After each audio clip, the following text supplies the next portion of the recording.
Get, that's good. Cold one cracked.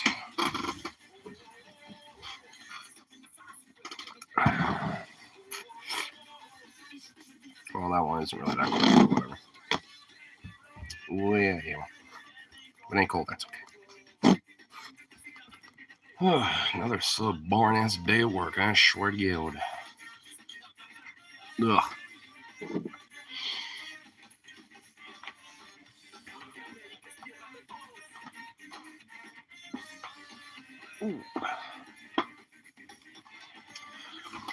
Damn, that felt pretty good.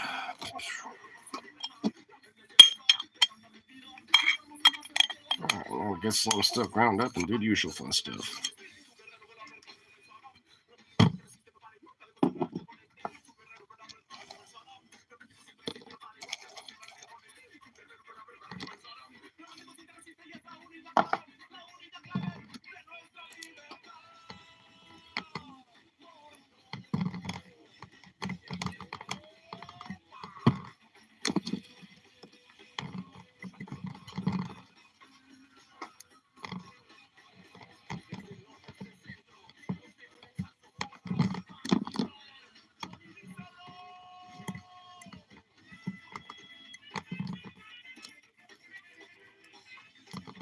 Man, tedious process of fucking getting stuff going today. Oh, get in there. There we go.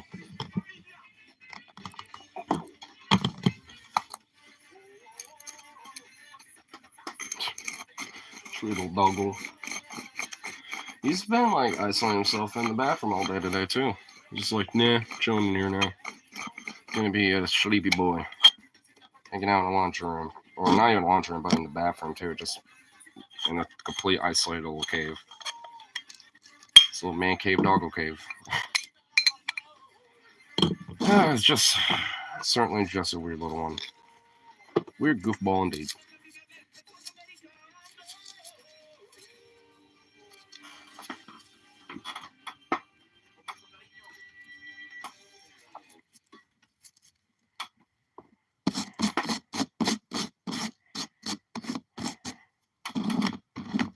Alright. This nice and ready to go. Hell yeah. Bing and bada boom.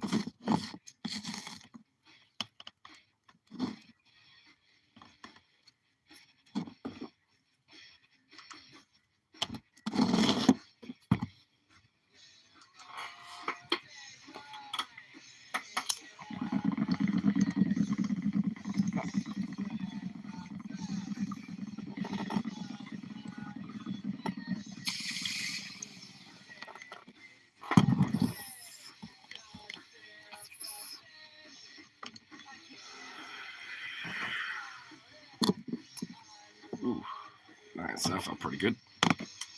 Good shit on there. Ooh. I should do this real quick. Keep forgetting to do this. Boom. Oops. There we go. Alright.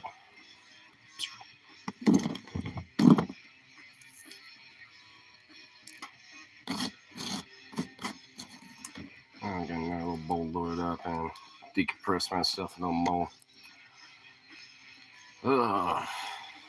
Because I have been just yearning so bad to just want to like get home early from work and shit, and having to like kind of sit with a thumb up my ass like for half an hour and shit. It's just so ridiculous. I just like spent like the last like 15 minutes of work to be frankly just literally just taking a shit, just being like, you know what, I'm gonna shut out some company time. You know, if I have to stay here, fuck it. I'm not even a guy that likes to fucking, you know, take a shit, you know, at work. I usually hate doing that. Especially because, like, their, you know, toilet paper sucks. It's like, might as well be sandpaper.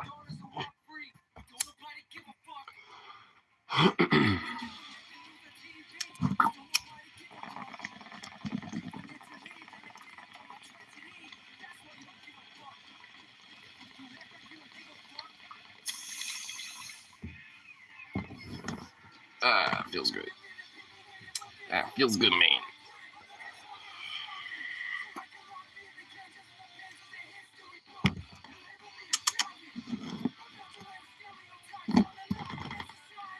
I'm hoping at least, Rose pops in at some point tonight because he got a little funny story, to tell him from last night.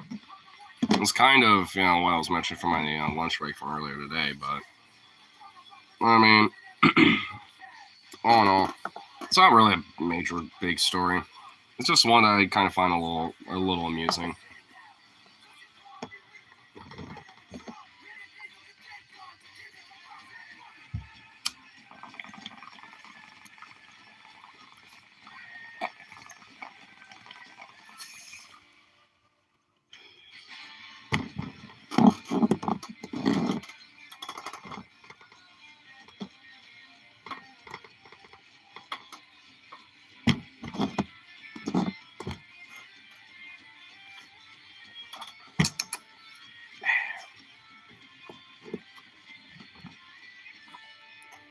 All right, now I get this stupid thing cleaned up.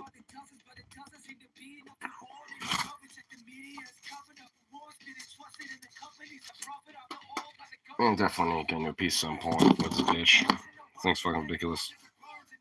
Oof. There we go. Okay. Oops.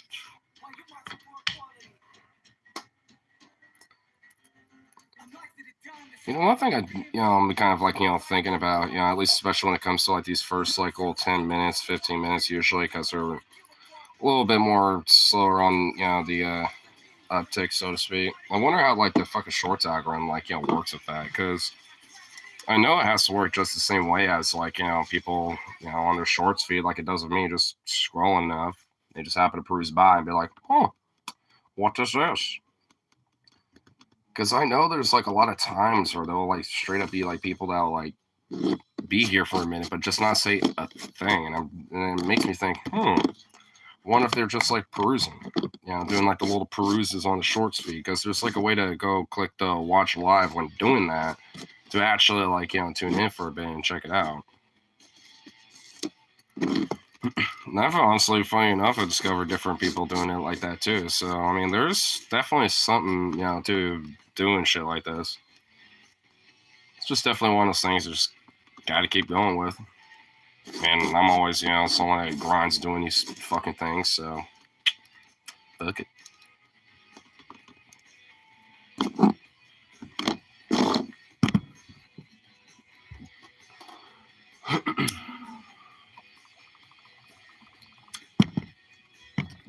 Okay, well, I thought you were cleaned out, but I guess not.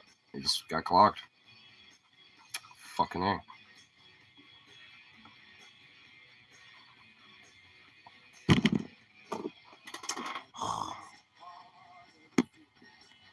Oh my lord, yeah, you got clogged. Oof.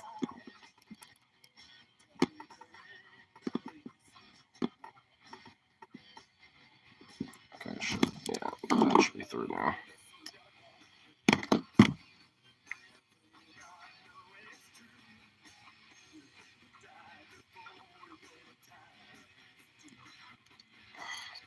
Yeah, I'm screwed the damn thing. There we go. Screwed on enough.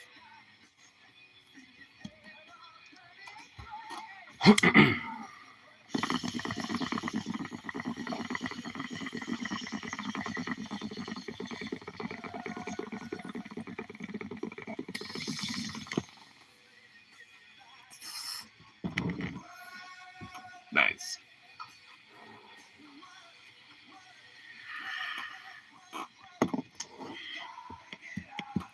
Oh, that felt pretty good. Oh, good shit right there.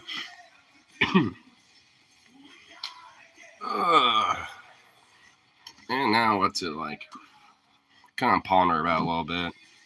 Actually, there has been something that's been kind of sticking in my fucking craw for a little bit, just because it's just like a lot of it's just major disappointment shit. Where it's just like it has to do with the fucking Minecraft trailer and Jet Black. It's like fucking hell, bro. This motherfucker, this backstabby motherfucker, dude. Honestly, it really, makes me butthurt too, because like if how I, I kind of grew up with the dude a little bit, watching a lot of his movies, like, School of Rock, shit like that. Liked his music, Tenacious D, and, you know, and like, The Pick of Destiny with the fucking movie and shit.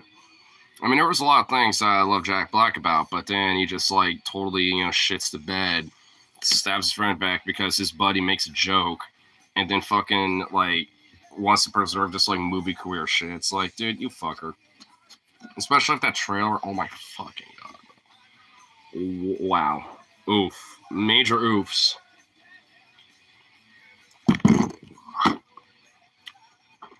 And that motherfucker is gonna straight up like run away with the money bags, just be like, yeah, people are probably not gonna like me as much anymore, but that's just gonna turn into revenue for me at this point. It's like, man, this piece of shit, he's been corrupted. It's like, man, it's like, what the hell? And a live action Minecraft though, bro, it's like, man, it's basically might as well just be like Jack Black, gets sucked into Minecraft the movie basically, because that's literally it's what it's gonna be. Because he's supposed to be the Minecraft Steve, but he literally just looks like Jack Black, but in a live action Minecraft. That is gonna just be, oh my god, it's just terrible, utterly fucking atrocious. And from what I understood, this fucking shit was in like production for like a decade, before it actually got out. They just like were waiting for a motherfucker to basically just like, take the role and just roll with it. And now that's what we got.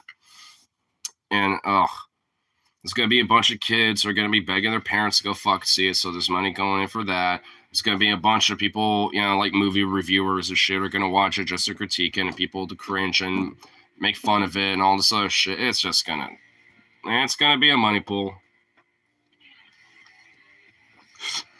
Just one of these fucking cash grab movies is meant to be a vehicle to just like, give like, some star a bunch of fuck you money and rub it in the face of people essentially.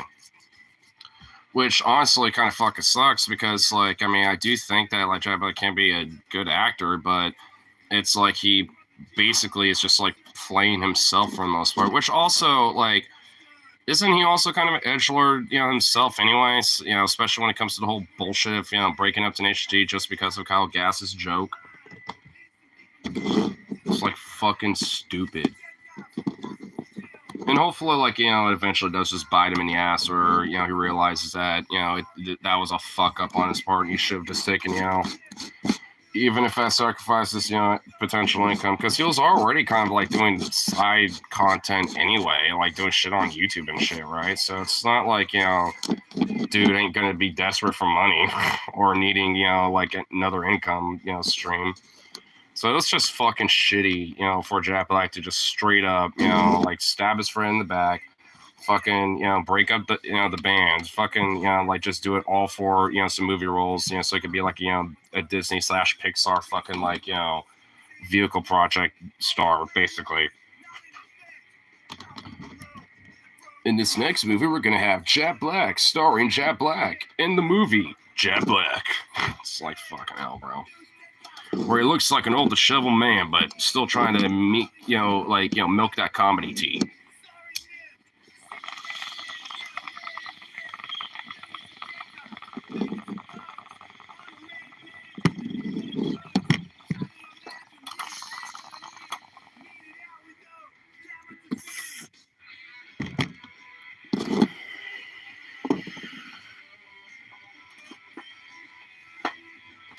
And it just really shows that there's like no innovation or like any true like creative potential, that is like seen or maximized when it comes, to like Hollywood and entertainment, which really just fucking sucks and it's just shitty.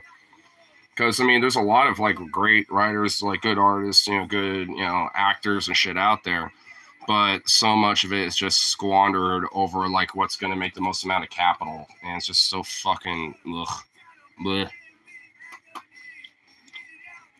Bleh is what I say. Is what I say. That shit.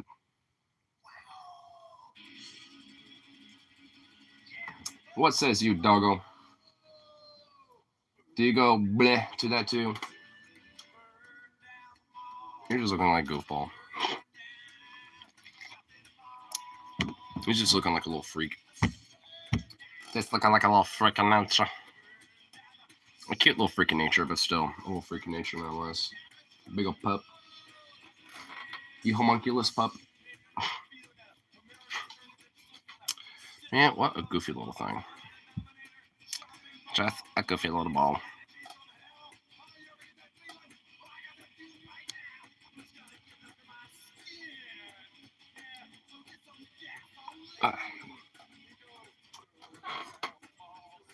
Do I have any treats for him? No.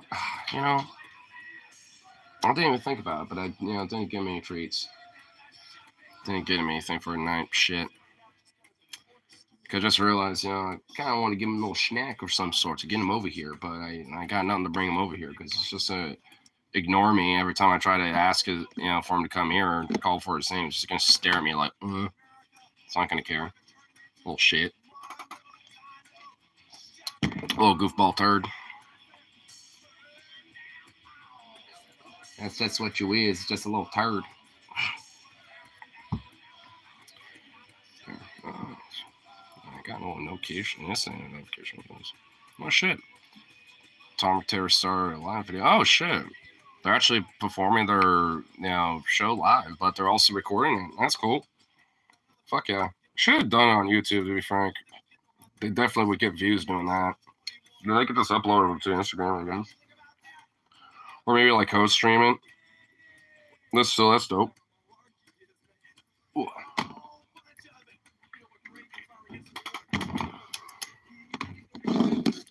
But I swear, it's a fucking curse, just like how Rip City can't see Los Malblados, but I can, like, all the time.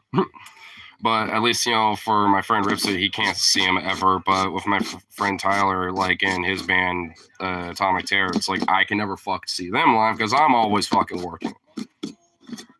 Or I'm doing something else or going to another show or some other shit. Because I remember one time there was like a Los Malblados show that they were opening for another band. I think it was like, might have been Safe Ferris or Fishbone, I forget which. But, Tyler was also performing that night, somewhere else out of town. I was just like, well, fuck, dude. Like, I guess I'll try to catch you next time, which is never. So fucking annoying, bro. It's like, damn, dude.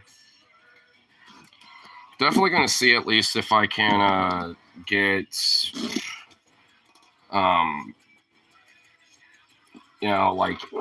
like a set list of like when the next month or so he's going to be playing, and maybe just like squeeze a day off or just say, you know what, I'm calling it at least one of these days, and just find the day that fits best.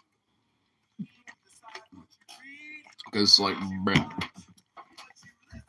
this is straight up some breast shit, I tell you.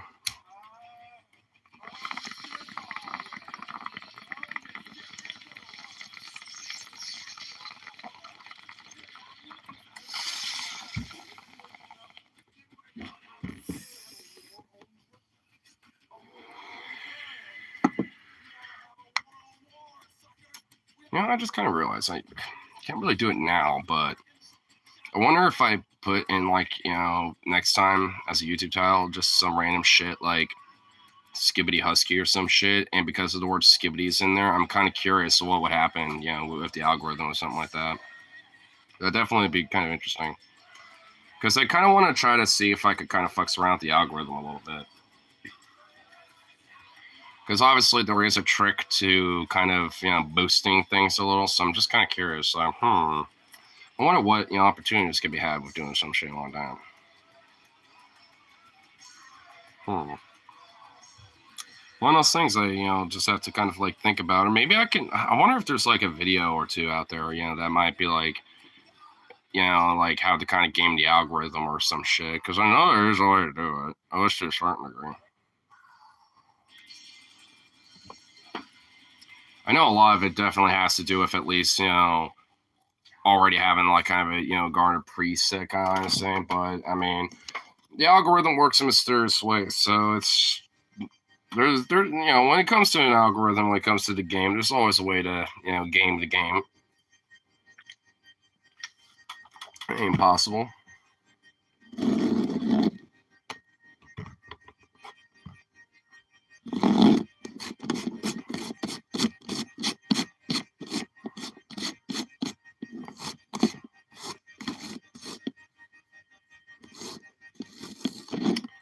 What? Oh, I was wondering what the fuck was playing. Almost sounded like, fucking like, some shit that would like, be intro to like a Who song.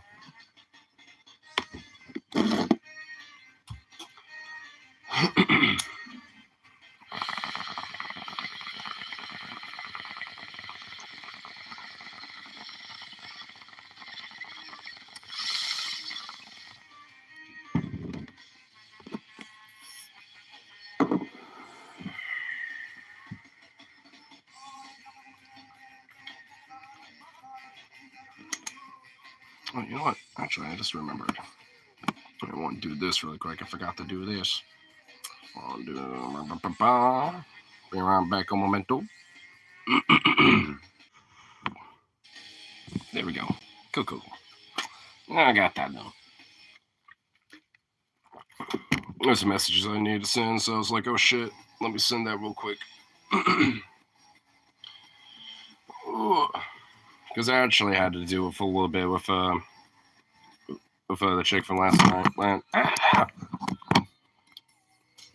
When she was a little inebriated and blacked out from last night and shit. Which I honestly found a little funny-ish, to be honest, just because I was like, damn.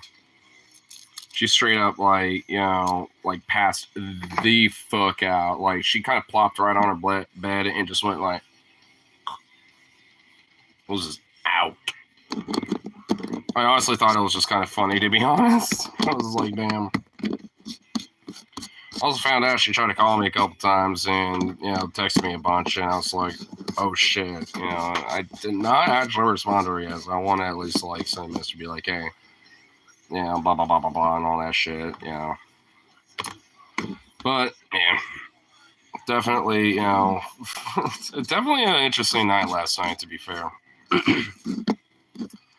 I mean, because I figured, she wants to probably, just, walk her to her apartment or whatever, just to make sure she got there safe. And then she's like, oh, go in, like, let me in first, with me and my pup. And I was like, all right, well, I'll just chill for a little bit here.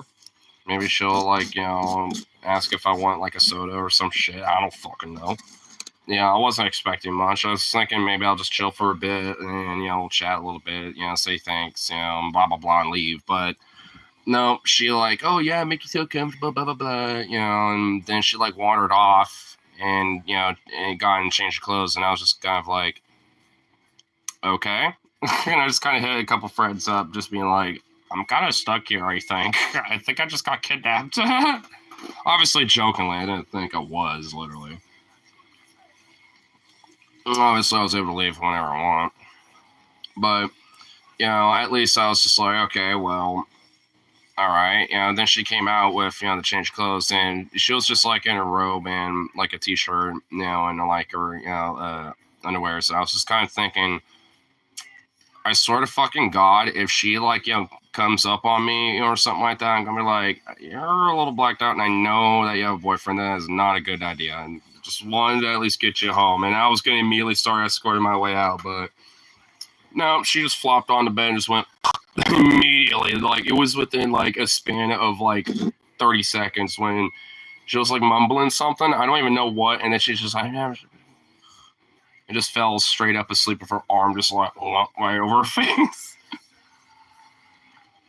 I gave it like, a couple minutes, just like, hey, you awake?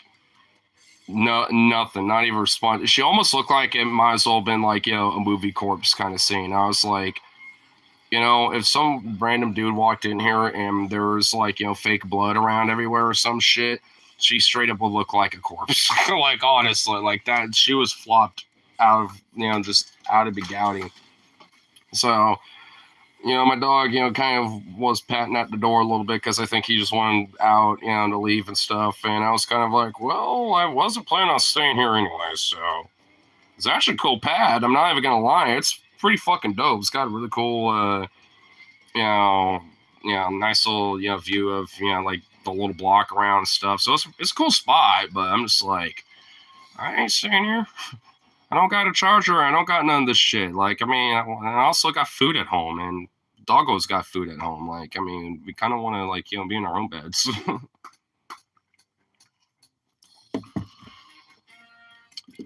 But I just honestly thought it was amusing because it almost kind of felt like, if what's honestly kind of weird, I bet if she wasn't, dating this other dude, I honestly 100% believe she would try to kind of like, maybe, kind of roll up on me a little bit. You know what I'm saying? But I just knew because she was lit that night and a little out of it.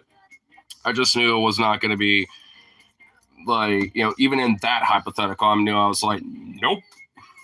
Whatever level of consent is there is out the window because that ain't, there ain't no rational brain thinking no more.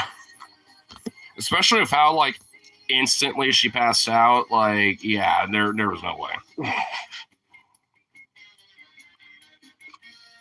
I did find it funny, though.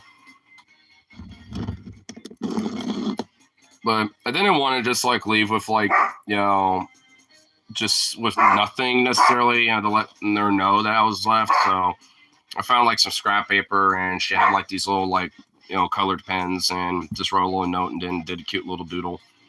And honestly, I was kind of proud of my doodle. I should have took a picture of the doodle, but at least the doodle part of it. But but at least like she's texted me too earlier at some point. I don't know when, being like, "Oh, I saw your note. Okay, blah blah blah."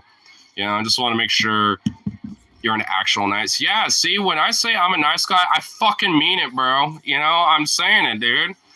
Like, I know you just probably tuned into the latter half of the story, but to be fair, there isn't really too much to the story. You kind of got most of the meat of it, to be fair, because, like, I mean, straight up, it's just like, I guess you could honestly, grant this to my mama. Like, my mama raised me right on this type of shit, because, like, hey, I ain't, because, look, would it be easy to take advantage of something like that? Sure, but it's like, would I? Fuck no. Was it about that lady on a karaoke stream? Yeah, her, actually, funny enough. Yeah, and yeah, actually, yeah, because I think she was talking to me about it when I was right in front of the camera and stuff too. So you probably overheard some of that. But yeah, because she was like, "Yeah, I'm just right there." I'm like, "Oh, sure, okay." As soon as she told me that, I was like, "Oh, you're just cross street. Okay, whatever, fine. Not a big deal." So I was just like, "Cool." And then. It was at least funny enough. One thing led to another where I eventually just got stuck there for like 10 minutes, because she I guess, also, there's a hospitality thing from her and wanted to be like, "Oh, you're my friend, make yourself a home, blah, blah, blah. But she was kind of hit me up this morning being like, I was a little worried. I don't remember anything, so I just want to make sure things are all fine. I was like, oh yeah, nothing happened. You pretty much immediately passed out after you changed, out of your day clothes and pretty much immediately passed out. And I just kind of gave it 5 minutes wondering if you're going to wake up again or not. But I was like, well, but I also didn't want to at least, just leave like I wasn't there. She was like, well, I know you got my number or stuff. So were you with me or something like, So, I mean, I want to at least give her reassurance because I think there was a point throughout the day where she had a back of her mind like, what happened? But I would never take advantage. But hey, where's the money in my wallet? Shrug.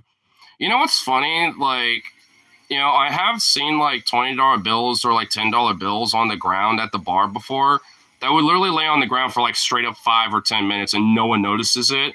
And half the time when I see that, I think it's like my money or something because I'll like, take my tip money out of like, my back pocket and put it in like my front pocket. So next time I walk up to the cage, I just put my money in there and realize, when I picked it up thinking it's mine and then put, my pocket and then I'm like, wait, and then I look out and I'm like, oh, that was someone else's $10 or $20 bill or something. And then I realized, well, now I got an extra 20. But the thing is, one of those things was like no one noticed for it, like, or anything. And so I'm just wondering, like, there's a part of me, I'm like, well, I'll probably just leave this on the table here really quick. Just kind of see, if someone picks it up and like, oh, there's my, 20 or whatever. But even then, no. So it's like no one ever picks up. So, near the end of the night, I'll just say, fuck it. All right, it's my turn. It's my 20 now. I mean, if anything, like, the person on the last side would just think they spent more money than they thought. Or tipped more than they realized or some shit. I don't fucking know. I mean, it sucks. I mean, but hey, at least I ain't a whole fucking wallet. I mean, losing at 20 because, let me give this KJ. Oh, where'd it go? Oh. And then they're looking at, like, because I know there are people that will, like, look around or I'll see it fall out. Like, I've seen it fall, like people's, like, keys or, their phone or, like, a $20 bill fall out of someone's pocket and I'll know it's them and I'll just pick it up really quick.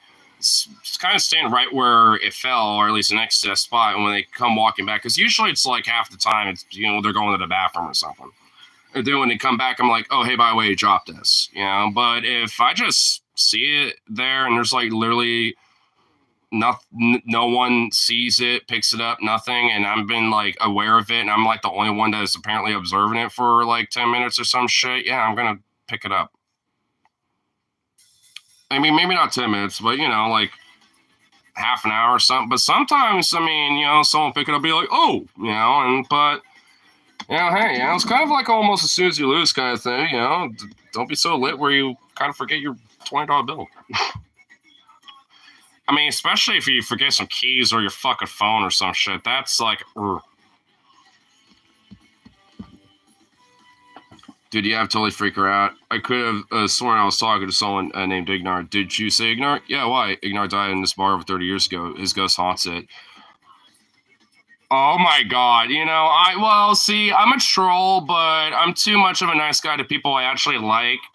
And at least I fucking mean it, like I said, by the way. When it comes to actually, like, wanting to troll them that way. Like, they kind of have to understand and maybe realize that I am a troll like that, but I also draw the line with shit like that, because I don't want to unintentionally figure out.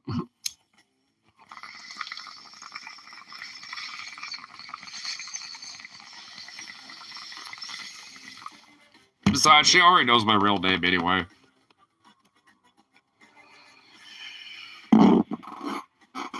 To be honest, I actually don't know if she's aware of, like, she knows I do these, obviously, but I don't think she's aware of my channel name or anything. So she knows I do them, but I don't think she knows, like, what my channel name is. Honestly, I'll share it with her. I don't care. Let her pop in and, be like, hey, what's up?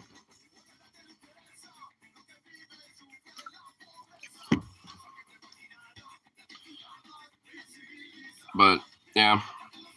So, I mean, all in all, it was a fun night. That Farley see it, and then you see her again. Hey, it's me! She screams and smashes the ball over her head. Oh my god, yeah. But the thing is, then everyone will have to, like, then it'll be like almost like a quiet hysteria if you think about it. Because what is every person that goes to that bar hallucinating and now seeing a ghost? So now there's like a weird hysteria with it all, but no one knows of it. That's fucking wild, bro. But what about the dog? What about Zukov? There's also him. Which other dogs are aware of him too? I mean, can you prove you aren't you? Well, I mean, I am about as white as a ghost.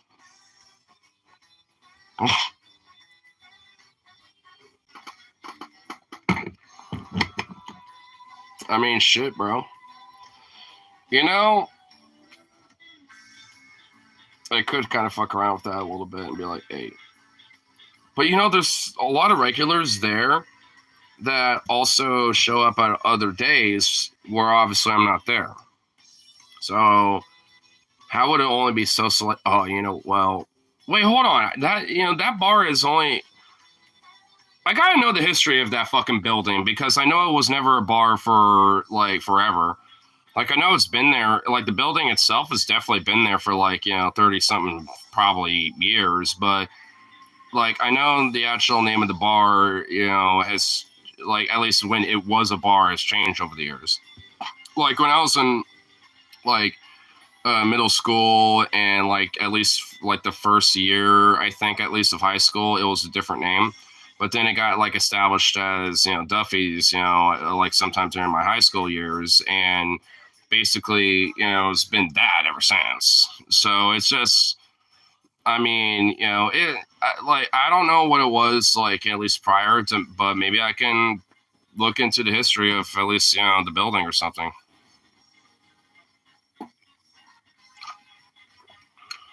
Because oh, you know what? I actually, you know, saw some really cool historical pictures in that apartment complex. Dude, I gotta share with some of you actually, you know, because it's kind of cool. You know, like it actually shows the old garage that used to be there since I've known it up until it became those, you know, apartments and shit. But dude, like, I mean, Bernard's garage, at least what used to be there, like, it's been there for a long fucking time. They got like some old pictures of it and shit. It's so cool. I gotta show you some of those once I get off stream and stuff. Like, yeah, you might want to remind me, but I definitely want to, like, you know, at least, you know, share some because they're kind of cool. Just kind of shows that, like, you know, for even being a little small town in between, like, some more historically rich places and shit, like, there's its own rich history around here, too. It's just, you kind of have to, like, kind of look for it almost. It's almost like a treasure hunt. You have to find a rich history around here.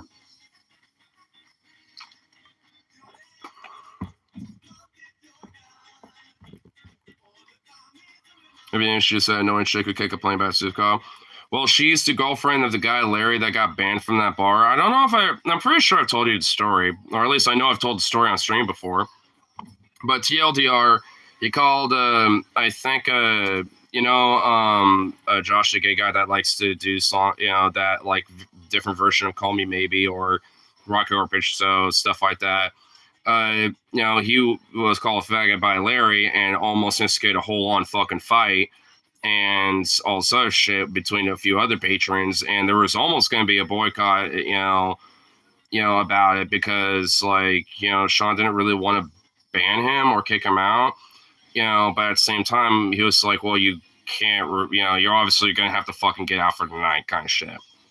And, you know, at least, you know, pretty much kind of at least said, at least for now, just, you know, I want to come back for now just until shit cools off, and I'll just let you know, you know, next time you come by or whatever the fuck, you know. And because a lot of patrons, and frankly, arguably, I probably would have been like, oh, well, if that's the case, yeah, like I would have, you know, probably been more of a mitigator, being like, yo, bro, you know, here, you know, step aside with me. You know, it's like, you know, and tell him to chill. It's like, dude, look, I'm a queer person myself, and that shit ain't cool, but it's like, calm down for a minute, because, like, I don't want, you know, this shit escalating to the point where, you know, you're fucking kicked out. You know what? You probably would have been anyway, you know, despite this, you know, such and shit. But it's just like, you know, if I was there when that shit happened, I sure shit, you know, would have at least stepped in, you know, because, like, I know both of them, and, you know, especially, you know, knowing that that's what happened and he was the instigator for that type of shit, you know, I was just like, you know, man, I honestly really legit thought better of him, but I definitely have lost some respect for him because of that shit, because it's like, bro, what the fuck, bro? It's like, seriously, a dick fucking bigoted move. So ever since then, you know, she's got no reason to be there, and he's got, you know, because he can't go there anymore. You know, he's permanently, you know, banned on the premises now. So I think, honestly, the last time I saw both of them was when they were shopping at my store, you know, about like a couple weeks ago, and they didn't even really pay much mind or acknowledge me that much. I think Larry saw me and he kind of gave a nod. I was like, you know, kind of waved hello, but he didn't come by to say what's up and be like, hey, you heard news? And, you know, he didn't really say anything. He just kind of gave me a little that and kind of nodded, and I just kind of waved back and was like, hey.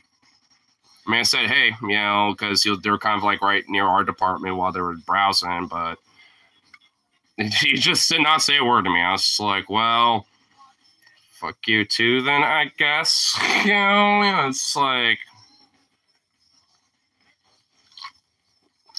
I don't know. It's one of those things where it's just like, you know, you think you know someone who could be pretty chill as fuck, especially when, you know, with him, like with his drip. Like, I mean, he had his own energy, at the, to carry a bar. So it really is disappointing, especially in my mind. But, I guess, like I said, ever since then, no. Honestly, nowadays, like, I get, dudes, chicks, all sorts of people being like, can I pet your dog? And all that shit. And I'm just like, well, yeah. Honestly, I mean, I think people don't realize that, like, the little patch that, would say pet me out friendly. It's like it's splitting from the actual Velcro part of it, to the point I just need to get another one. So like once I get a new one, I think people will probably stop asking me that because I will admit it's starting to get annoying that every time someone comes up, they're asking me that question. Now I'm just, caveating the answer with this patch says it, but I need to get a new one because it's starting to split off and blah blah blah. And they're like, oh, okay. So it's just, I mean, if anything, I almost get kind of annoyed with people wanting to be like, like to give them snuggles and cuddles. But, that's why I bring them there, though. I mean, I can't really be too mad. It's my own petard that I'm hoisting there, because, I mean, that is part of the reason why I do bring them there. Because have been a couple times where some people have come up to me and being like, hey, I'm kind of just having a rough day. It's cool if I pet your dog for a little bit. And I'm like, well, hey, it's kind of part of the reason why I'm bringing him here. Yeah, go for it. And they'll like, cuddle with him, pet him, scratch his little cheeks, all that stuff for like 5 minutes and stuff. And then they'd be like, bro, thank you so much. I really just made my whole night, honestly. And I'll be like, oh, thanks, man.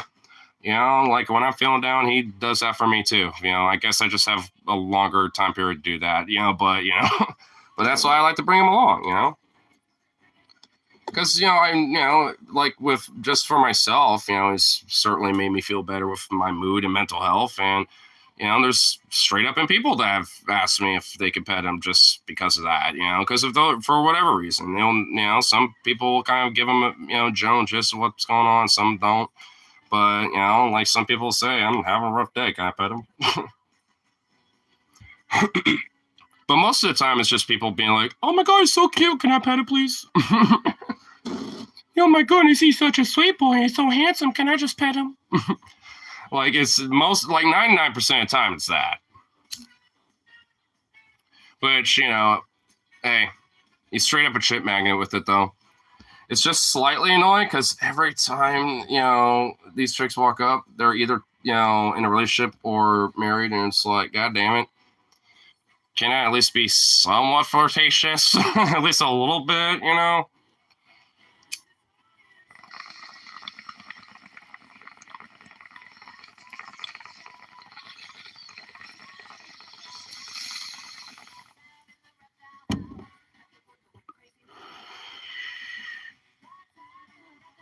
Honestly, there's just like one chick that I'm not gonna lie has like a badonkadonks and it's like thick as fuck, and I'm just like, God damn it. If it wasn't for the fact that, if I remember is married, I'd just be like, damn, bruh. And she likes Marilyn Manson and, some like, kind of punk rock science stuff. And it's just like, what the fuck? It's I will admit there's like a slight crush going on with that situation, but it's like, hey, I respects, I ain't gonna, tread on that shit.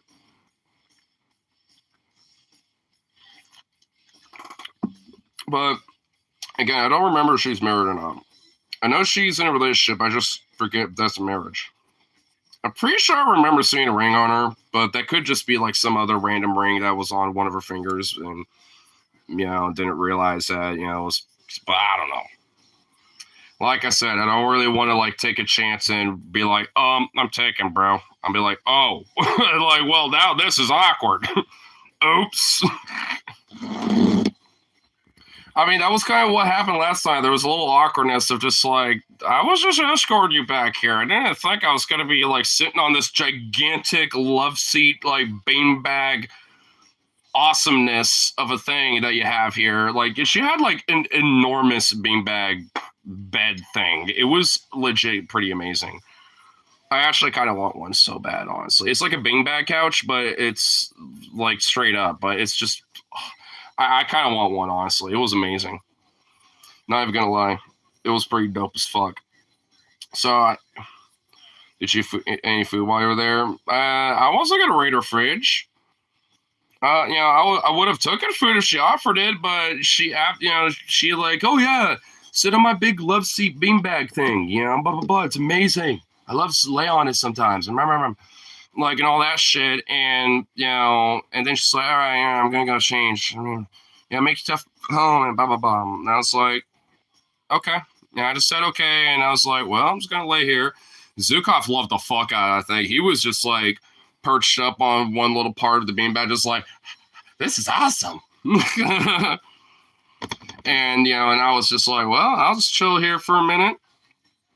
But then she changed, she came back, in like her sleepwear and stuff, and then literally within 30 seconds after that, texted something really quick, put her phone down, and just immediately passed out, pretty much like straight up. What in the skibbity doodah day Grimes is this? What in the skibbity toilet? What in the actual skibbity toilet just like polluted the chat right there, sir, bro? Did your are you okay? Are we okay there, bro? We good? Mr. Perry, are we okay, sir? I might be stoned and shit, but I don't know about you, but are you okay, sir? Blink twice if you're in distress. If you're attacked, help me. If you're being attacked, you would not be capable of sending a message like that. Well, at least I was able to at least understand that. But what in this skibbity doo-dah day is going on here, sir? I would have emptied that fridge. Nah, that's why I don't like staying at other people's houses, because like if you need food, help yourself, but you never know where that line is. For me, the line is like, if they have like, a pot of pasta and shit that's like on the table or something like that, I take a bowl and that's it, kind of thing.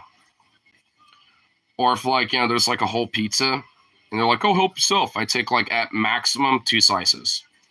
And then I ask if I can have more, and I let them draw the line from there. Because people got different lines for it.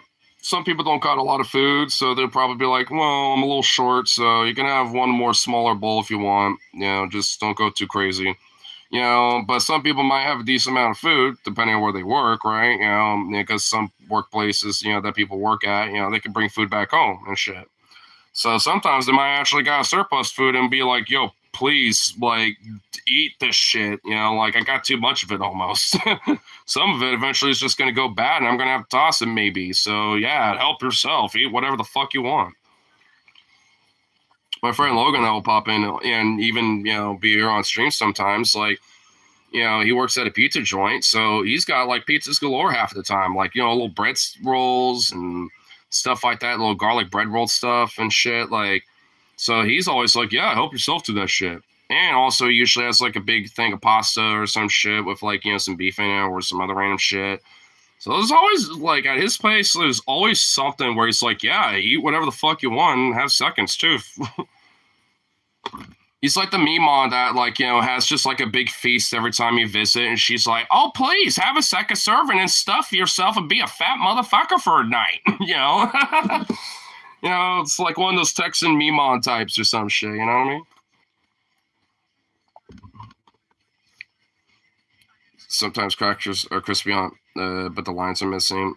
What's missing in life if there's nowhere to break the crackers apart? Well, that's like I feel like there's something deep with this. Well, bro, what's missing in your life if there's nowhere to break the crackers apart? But what if that just means that your life is whole and there's no cracks in the cracker to crack because your life is whole and complete? I rebut that with my own philosophical question.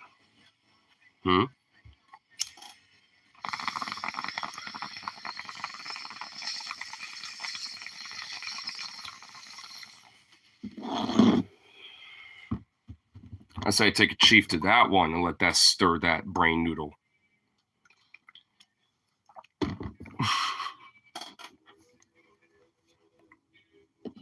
You know, I will admit, there was like at least a 33% part of my brain that's straight up where I'm just like, I was going to pull Paul's ego, but I'm just like, nah, I'll play with this one a little bit. You cracked the code. Get it cracked. I'm happy. No worries, man. Hey, you know, honestly, I'll admit, yeah, that was a little fun and interesting. I will admit, it definitely got my attention and like totally subverted whatever the fuck I was talking about because I don't even remember what it is. I know it was about like, you know, from last time, my little weird adventure from that. Well, I guess I do kind of remember that. Actually, yeah, I do. I can get back in that story. I'm gonna load my bowl and chief, you know, another. Oh, what in the fucking skibbity doodah gray guys are gonna happen?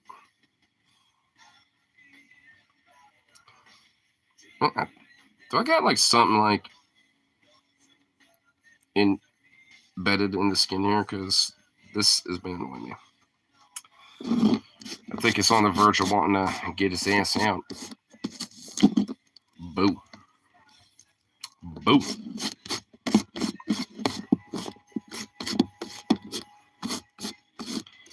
I had some jelly beans today, and one of them was bubblegum flavored, and it tasted just like bubblegum flavored medicine you get as a kid. Now, look, you have an urge just to drink a bottle. Oh, dude, you know, that is almost some devious kind of shit. You know, like, I mean, think about it. Like, some of the, like, honestly, let's get this out of the way. Or some of those kid flavored medicine things straight up tasted like ass. Okay, let's just get that out of the way. All right. I mean, we know like the cherry flavored like cough syrup when you got a little cold or a flu that your mom made you drink or whatever that tasted like straight bunk ass. Yeah, fuck that shit. But every now and then you'll get some shit that straight up tastes like some bubblegum orgasmic bliss where you're just like, oh, you're just like a light and it's like, bro, I want to honestly chug this. Dude, you know what? There should be a soda company out there. There should be a company or like a, you know, that just makes drinks that, you know, that like just makes drinks that are flavored like that dank ass amazing, like, you know, like maybe like a Pepto-Bismol or like bubblegum flavored, you know, like, you know, that style of medicine shit, you know, but it's just a drink, you know, and like the actual medicine components aren't in that. It's just the flavors of it, right? Dude, that would actually be kind of awesome. I actually would totally buy the fuck out of that kind of shit. No, I'm not even gonna lie. That cherry shit was the worst. I know, bro. I mean, grape, like, weirdly enough, that was almost kind of strangely acquired taste because, like, at first I fucking hated it, but weirdly enough, as a, like, you know, 10, 11, 12, 13, I actually started to be okay with having that because I was like, all right, well, it just tastes almost kind of like a hardcore grape soda that's just way too grape flavored. But as a kid, I hated it. So I know, I think over time I kind of had an acquired taste of that one, but honestly, that also is kind of ass, so I'm not really trying to give it that much praise. Then put some vitamins to different, dude. Bro, you just like channeled a childhood memory right there. I used to just like, honestly, like grab a handful of those fucking things and just like eat a few of them at once and just like chew on those bastards. Bro, you just unleashed like a childhood memory of that one. Some childhood memories were just unlocked, bro. Like, damn. I almost forgot about those, to be honest, until you just said something, man. But, dude, it like, when you did, like you said, it just hits different. Because, bro, that just hit me with like a, bro.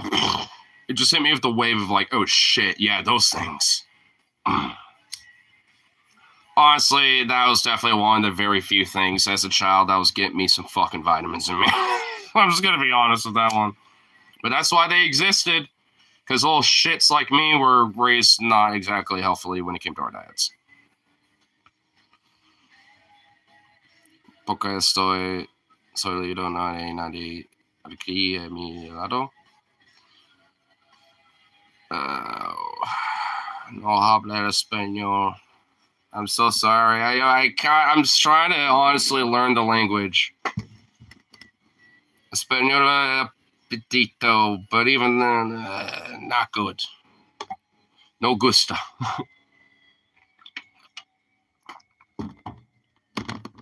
I wish. I really wish, though.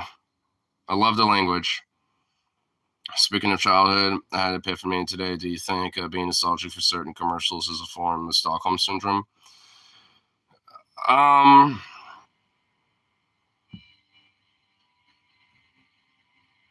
Translate, because I'm lonely, there's no one here on my side. Whoa. Well, I will be. Even though we have a language barrier, that's okay. It's one of those things where I certainly struggle with it being a paisley white boy at a lot of punk shows and shit. Because some of them, you got a lot of, Latinos and Latinas, and Española galore being, talked. And I'm sitting here just like, I wish I could understand what's being said. Yup. I'm just like, God damn it. God damn it. But to your question, though, like, nostalgic for certain commercial forms of Stockholm Syndrome. I mean, I would say yes, but like, I guess yeah. McDonald's commercials from the early 2000s. I know food's crap, but those ads still kind of make me want to eat there. Yeah. Okay, I'm sorry to see what you're saying. Yeah, because like nowadays, like these corporations are pretty much have like went down in quality. Funny enough, I heard this conversation earlier the other day at work, not today, but the other day. I think like yesterday or Friday, where one of my coworkers talking to one of the customers. You're like, yeah, honestly, it's just cheaper to come over here instead of a place like McDonald's because like, what's the point when it's like I get more food here instead of like burger and stuff for $15 or some shit. It's like fuck that, kind of shit. I'm just like. Dude, I'm sitting here thinking it's like, man, their quality's gone to shit. The prices are unfucking reasonable. And now, like, even, more poor folk, like, like that person, not, trying to say some poor guy, but it's like, when it comes to at least the quantity, despite whatever the quality differences, there may or may not be with, with what they're getting, like, just because of the different quantity aspect, despite maybe paying a similar price, they're going to come over to our department, at the store and shit because it's just fucking cheaper. I mean, at least when it comes to bang for buck. I mean, and even then, we're price like the company's price gouging motherfuckers. Like, I mean, so, at least, it's a little more competitive, so to speak, for the consumer. I count the number of times I've been to fast food places the last couple of years on one hand. I can too. Actually, the last time I went to a fast food place was Wendell's. It was when we went to Saddle Mountain and went to Seaside for a day. Stefan wanted to go, grab some, food real quick, and we all, at least me and a couple other, rest of us, we grabbed some Baconators. Which, man, for some Wendell's, I mean, Baconators, an exception. So I was like, all right. And I was able to add stuff because it's like one of those little touchscreen menus, and you just kind of wait for your order and shit. And so I, took out the cheese because, don't really need that, and added some onion, some pickle, extra ketchup, no mayo, and light on the mustard, dude. Fire. Like when you could kind of customize that Baconator a little bit, bro. It's legit fire, bro. It's fire. I mean, just say thing too. Wonder if there's connection. Yeah, I guarantee you there is. Look at me. Dude, I mean, I rarely eat fast food. Like, I can literally tell you specific memories of the last time I did, just like now. If, then eventually they fade away, but it's like, I mean, at least for that one, not really because it's tied into a whole big day that we had. But usually it's because of that. Like, I mean, the last time I did was actually at a Wendy's. We were leaving Tacoma because we saw a concert, and Stefan was driving home, and late night snack on our way to eat, because we're hungry on our way home, yeah, we got some food at Wendy's.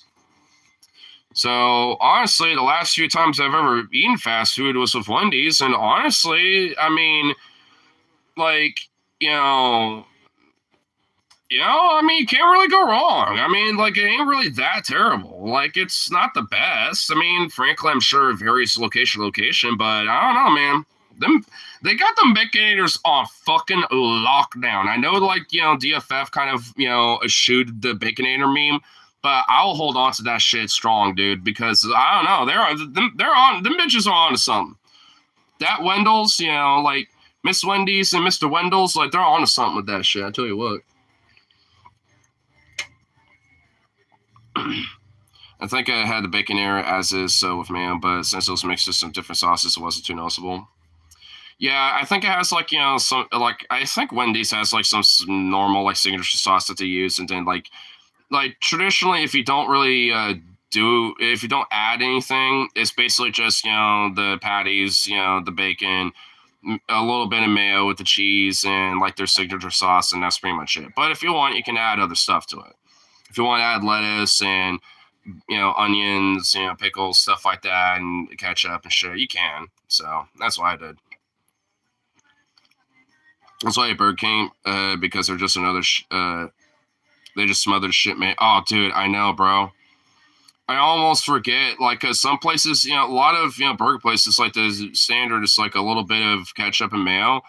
But honestly, like most fast food joints, I don't even have to say anything about the mayo because most 99% of the time I don't notice it. But dude, Burger King, I forget that shit and it just soils everything because it's so fucking soggy because of that. They just smother that shit. And you want to know why? Because that's a fucking corporate standard. I guarantee it. Like, I guarantee it's not because, they're just lazy and they just whatever, over there. I guarantee that ain't the case. I guarantee that's some stupid, retarded ass fucking corporate standard that they got pushing. Because honestly, like, I'll say this much. I think, when it comes to our food quality, when it comes to our chicken shit, tends to be worse, if we pressure fry it like the corporate standard wants us to do. Because at least when it comes to fried chicken, guess what you can't do when you're pressure frying it? You can't stir it so, it doesn't all stick together. So when so once it's done and it's all cooked, you have to basically let it sit in there for like another minute or 2 or 4 minutes, to let, and stir it around, and that overcooks it and actually can sometimes burn it depending on the quality of the oil and stuff too. I mean, it's no bueno. And honestly, more people kind of complain and bitch about it. So I never fucking pressure fry that type of shit, to be honest, because like the quality is just worse, at least in my opinion. I can at least deal with double breaded, chicken and stuff because I could just put a fresh coat of breading on it, and that kind of usually solves whatever bullshit problems that come with the double breading too. Because even then, that lessens the quality. It combined double breaded, chicken, and then pressure frying it. It's just not good. And I've seen the quality of it when I show up when the morning crew's doing it that way. It's bonk, bro. It's garbo. Like, I'm half tempted to just like take all of it out, even if it's fully stocked, and just like, make like 8 bags of chicken, just stock of the good shit that I know how to make it. Because, the same shit gets done, and if anything, people leave happier because it doesn't look as fucked, and it's actually honestly just better. It's more fresh too, if you think about it. Because the whole double breaded process that you pre-bread, some chicken, let it sit and let it be ready for when you need more chicken and stuff kind of shit, right? But it's just sitting there soaking in all the juices and the flour, and it just becomes this weird sticky mess. I just hate it because it's also a sticky fucking absurd mess when it comes to, frying chicken too. Because instead of just having like maybe a little bit of like chicken blood on some gloves and stuff and that's it, now you got all this goopy fucking floured chicken blood gunk funk bullshit all over your gloves and shit. So anything you touch just spreads it everywhere. It's, oh my god, I fucking hate it so much, dude. Irrational corporate decisions. And, to bring it full circle, I guarantee you that's what the fuck, they're saying, the Burger King workers, and they have to go by that standard because it's like, oh, that's how we do it. And it's like, man, they better make sure the guy motherfucker, like, they don't got a motherfucker like me on that shit because I'll be like, fuck that. I'm going to put like a little dollop. You know, so it doesn't sog up everything and make it a smush ball, weird pasty fucking mush that just tastes like shit. It's still gonna taste like shit, but at least, you know, make it look presentable. Like, for God's sakes, man. Have some decency. You were the king at one point, my liege. Why do you think the peoples have revolted against you, sire?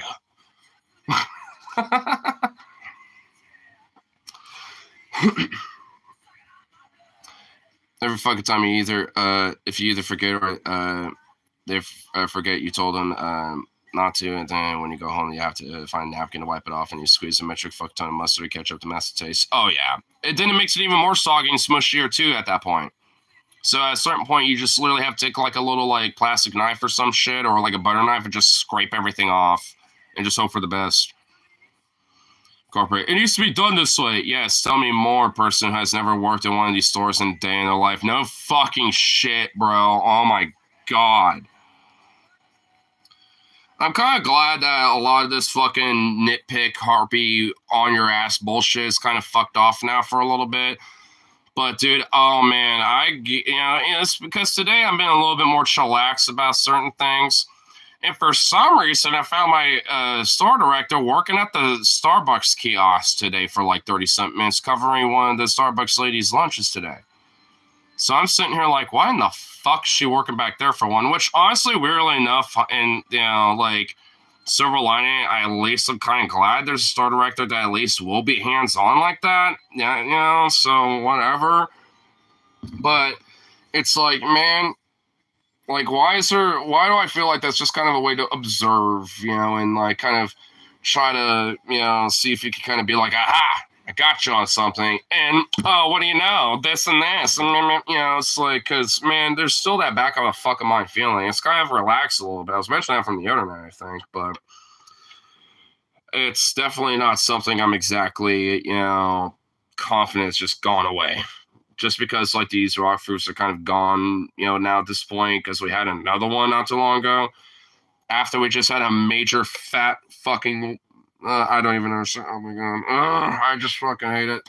I'm getting out of there. Like, I know this coming Friday is going to be, well, she's not my department manager anymore, but it's going to be her official last day, and I'm going to tell her on her way. I'll be like, hey, you know, keep in touch with me and stuff, you know, wouldn't mind, like, you know, on your days off or whatever, you want to swing by at the bar or this and that, you know, because, you know, I actually like you and you're a cool person, so, you know, and I hate how they treat you and shit, and, hey, I ain't going to be that far away from you, honestly, when it comes to getting the fuck out of here.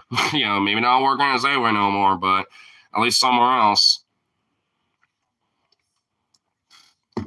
I already kind of told her that anyway, and she's like, hey, totally get it, but I'll at least let her know that, hey, we still cool. Because, hey, I totally get it. You know, I honestly respect it because she's just like, yeah, I ain't going to take your fucking piss. Fuck that shit. You've got a bulldog out of the Chicote on your ass, and, you know, it's like, hey, you know, it's like, stand up for yourself and be a bulldog guy, you know, out of the Chicote ass yourself. And she's kind of like tomboyish, too, when it comes to my department manager. She, you know, was, you know, she's told me she's been like kind of raised by a biker family a little bit and kind of like a redneck family in a sense. So, I mean, she could take the, you know, piss to an extent and stand up for herself, but she just cannot take, you know, the bullshit anymore at this point. I do not fucking blame her. Because I sure shit done with it. Then afterward, he gets a sense of smugness when he passed me. And honestly, so archers are saying, bet you got some food for me, huh? Oh, wait. Oh, yeah. Because I grew up with it to an extent. Sometimes me and my family have dinners, you know, eat that. We'll, you know, grab it, you know, bring it back home, you know, and eat at a dinner table with it. Also, my parents would, or at least my mom would get mad at me being like, hey, don't eat your fries first, eat your burger first, you know, because I would go for the fries first, but it's just like, yo, they're too sweet and salty, though. It's like, it's too good. And you know what? You're, you know, love you, mama, but it's like, you know, you're the one who going to this fuck place in the first place, so, I mean, you could have, you know, done anything else, and frankly, probably, you know, just had some shit made up for way cheaper instead. Just made Dad do it or something, because he would do that too. We'll have dinner nights where he'll, you know, cook up some food and shit. So my mom didn't like cooking, so he'll make my dad do it.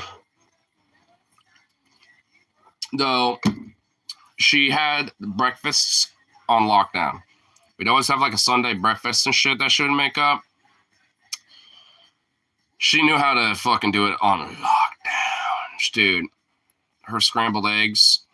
I have yet to, I can't master her scrambled eggs. Like she just had her method, and honestly, I've tried, and she just had that shit on fucking lockdown.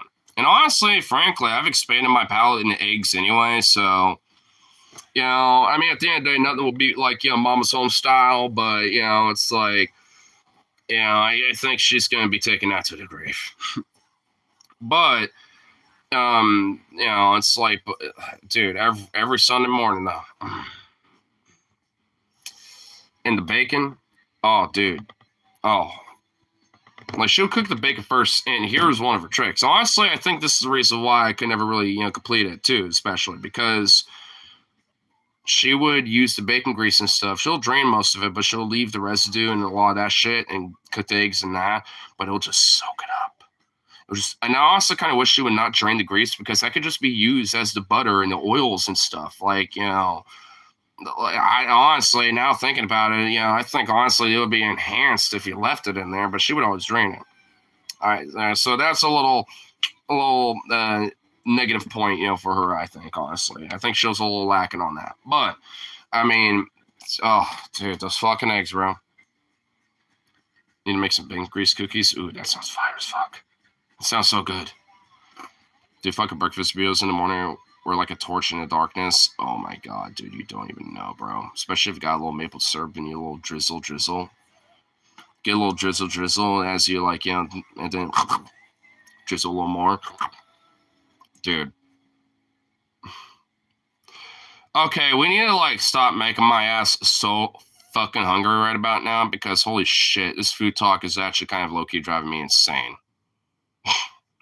I want a feast of epicness all over me and all around me. And yes, all over me too. Fuck it. And I just want to bask in the glory. I want to be in another dimension of all the food bliss that I'm just like thinking about right about now. For Baconator's Mama's Home style cooking, you know, fucking McDonald's, which, well, you know, fuck McDonald's. I mean, who cares about that? But, you know, but like all this other shit, dude. All this food talk, dude. Bacon grease cookies.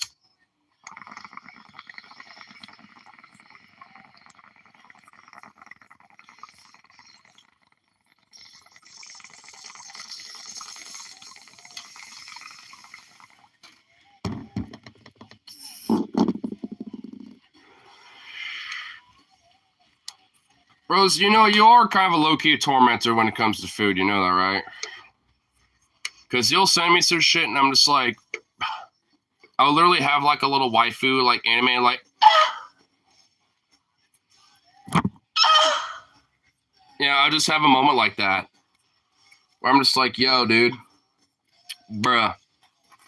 Yeah, I'm just like, you know, in a mental bliss for a second, just being like, yo, dude, whoa. The epic deliciousness that's been brought forth upon me. Especially if it's new to school, it's going to be fucking bunk. I got 3 tests today, presentation of Cripplin's social society, and I have to explain why I wasn't able to do my assignment without saying I'm broke. Torched me to ignore. Oh, I know.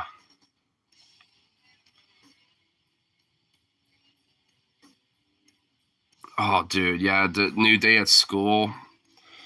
You know, I only ever had that once because, like, I mean, I don't want to name the elementary schools, but just because, you know, I don't want, like, I mean, I'll, like, mention, like, some aspects about these things, but, you know, I'll try to at least, you know, keep certain names prohibited. But I used to go to this elementary school mostly for, like, I forgot what. Like, it was literally within, like, the first 2 weeks at, like, kindergarten.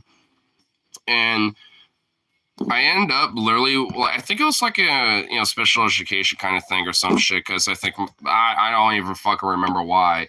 But, you know, my parents, you know, and the teachers and administrators were like, why in the fuck is he even in here? They were, like, questioning this. Like, you know, and because I don't remember it, you know, but apparently I would, you know, wander around literally being a TA, basically. Like, I would go wandering around, like going to other kids at like the computer lab, sessions and shit like that, helping them and get my shit done in a lickety split kind of stuff, kind of shit, to the point where I'm helping other kids.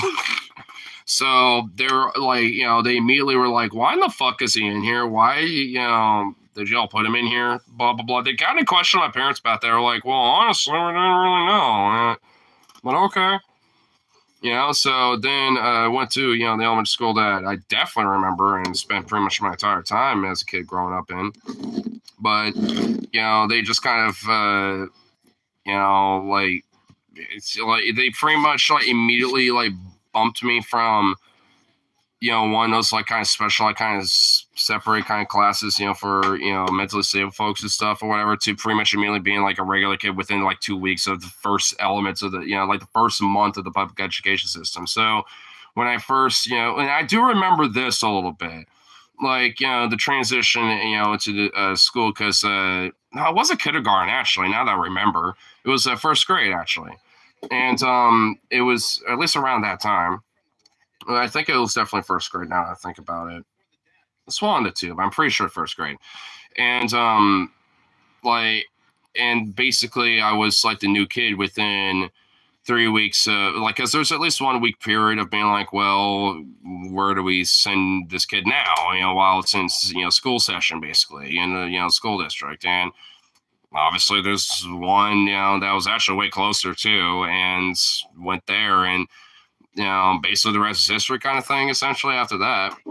But it wasn't, also funny enough, it wasn't really until second grade, until like a full about year and a half to 2 years of being there, to where they actually found that out, because my second to third grade teacher, which fucking love her, she was amazing. And every Friday she'd bring her golden retriever Bailey. Oh my god, that dog was the sweetest little thing. But she'll be a little deviant too sometimes. She would like legit, like, if she could find some people's papers and some kids' papers, like, she would eat it. Like, she don't give a fuck. She would straight do shit like that. She was kind of like Zukov in that nature. She's like, oh, paper. I mean, obviously that sweet little dog, passed away a long time ago. Last time I met her, she, straight up, was like, oh yeah, she passed away years ago, blah, blah, blah. And it legit made me sad. I was like, oh, she was just the sweetest little thing. But, man, I wonder if she's fucking still...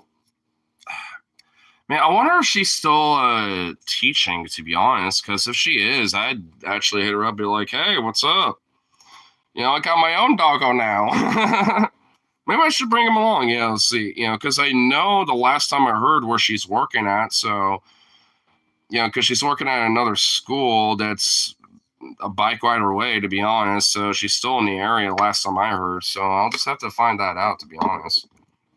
But, she kind of picked on, the idea of like, hey, I think he might be on the spectrum a little bit. Why don't we get him, like, tested about that? And that's actually where the whole, like, me being autistic comes from, and why I joke about that and kind of honestly be laissez-faire about it is because, she was the one who initially picked up on it. My mom and my dad followed up with it and found out it was genetic via my dad, because he's got it. So, I mean, it was initially Asperger's, but that's kind of been melded in just into a broader autistic, spectrum. But I was diagnosed as both because it was, the Asperger's part was, tied into the autistic diagnosis. So, I mean, either way, it's pretty much kind of. I think the reason why they were melded into each other is just because, like, they're pretty much the same diagnosis if you really think about it. There's not really much of a reason to, like, make them distinctly different when they're essentially the same. It's just that, it's a spectrum, so some people are autistic, might present more Asperger, at least previously Asperger, like, tendencies and shit. But, like, represent, a lot of other aspects of autism and shit. And then you got a lot of people who might be autistic, but do not represent any of that type of shit. Hence, like, the whole spectrum. It's a spectrum. I mean, because you definitely got a lot of people out there that are certainly a lot more lower, like less functioning, and not to any fault of their own, but when it comes to like their diagnosis, that ends up being kind of the case, and it is just kind of unfortunate, in a lot of cases, because I mean, most times, more often than not, it's just the parents, and maybe like every now and then, a social counselor or social worker comes in to help them, but that's pretty much about it. I've even seen some documentaries and shit about this. I'm just like, man, I'm glad I am not that bad. It makes me realize, like, look, I got my problems and shit, but holy fuck, man. I think maybe that was the reason why my parents initially, because I think, I was kind of quiet. I would not speak until I was like 5 or 6 years old, kind of shit. To the point my mom actually taught me a little sign language. I kind of remember some things, but not a lot. Not really much at all, to be frank. Just a few things here and there.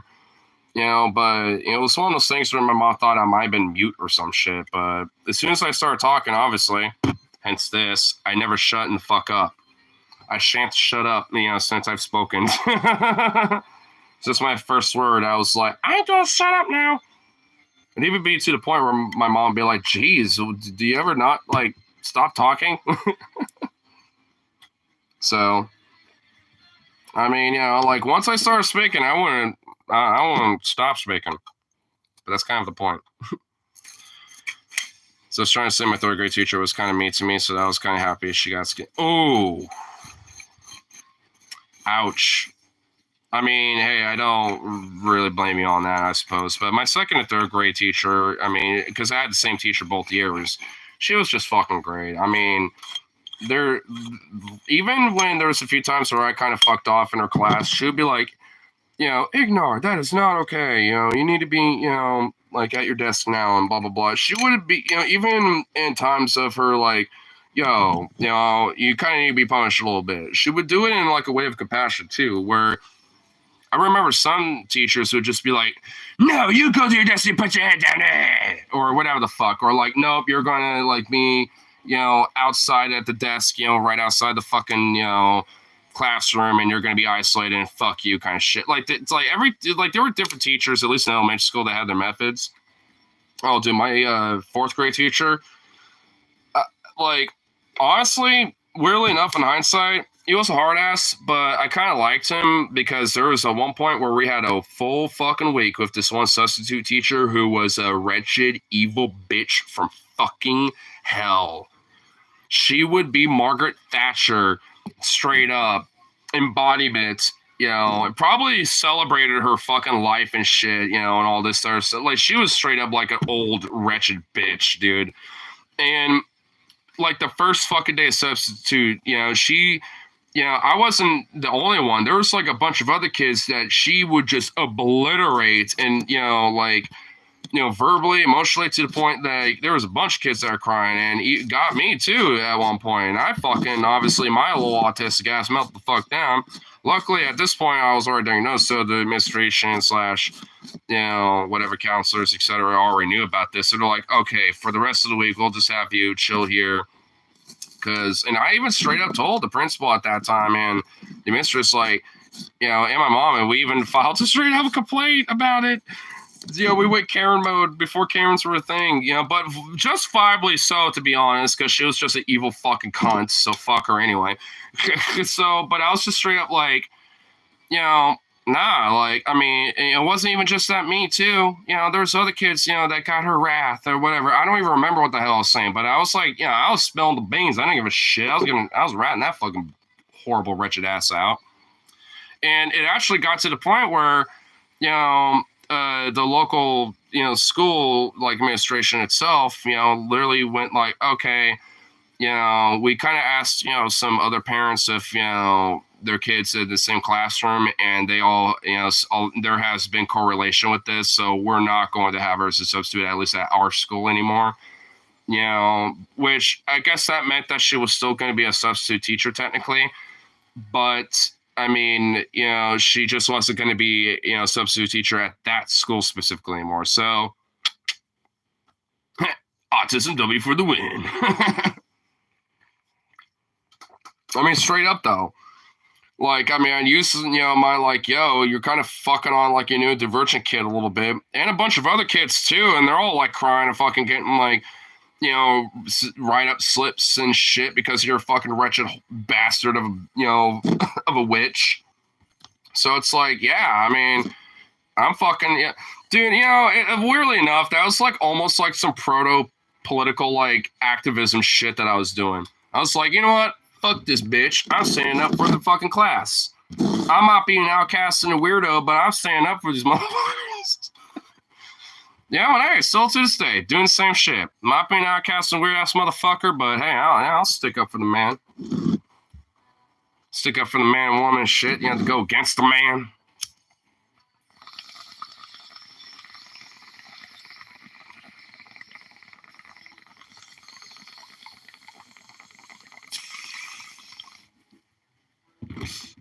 Next time I see my mama, I'm gonna have to tell her about this story, honestly.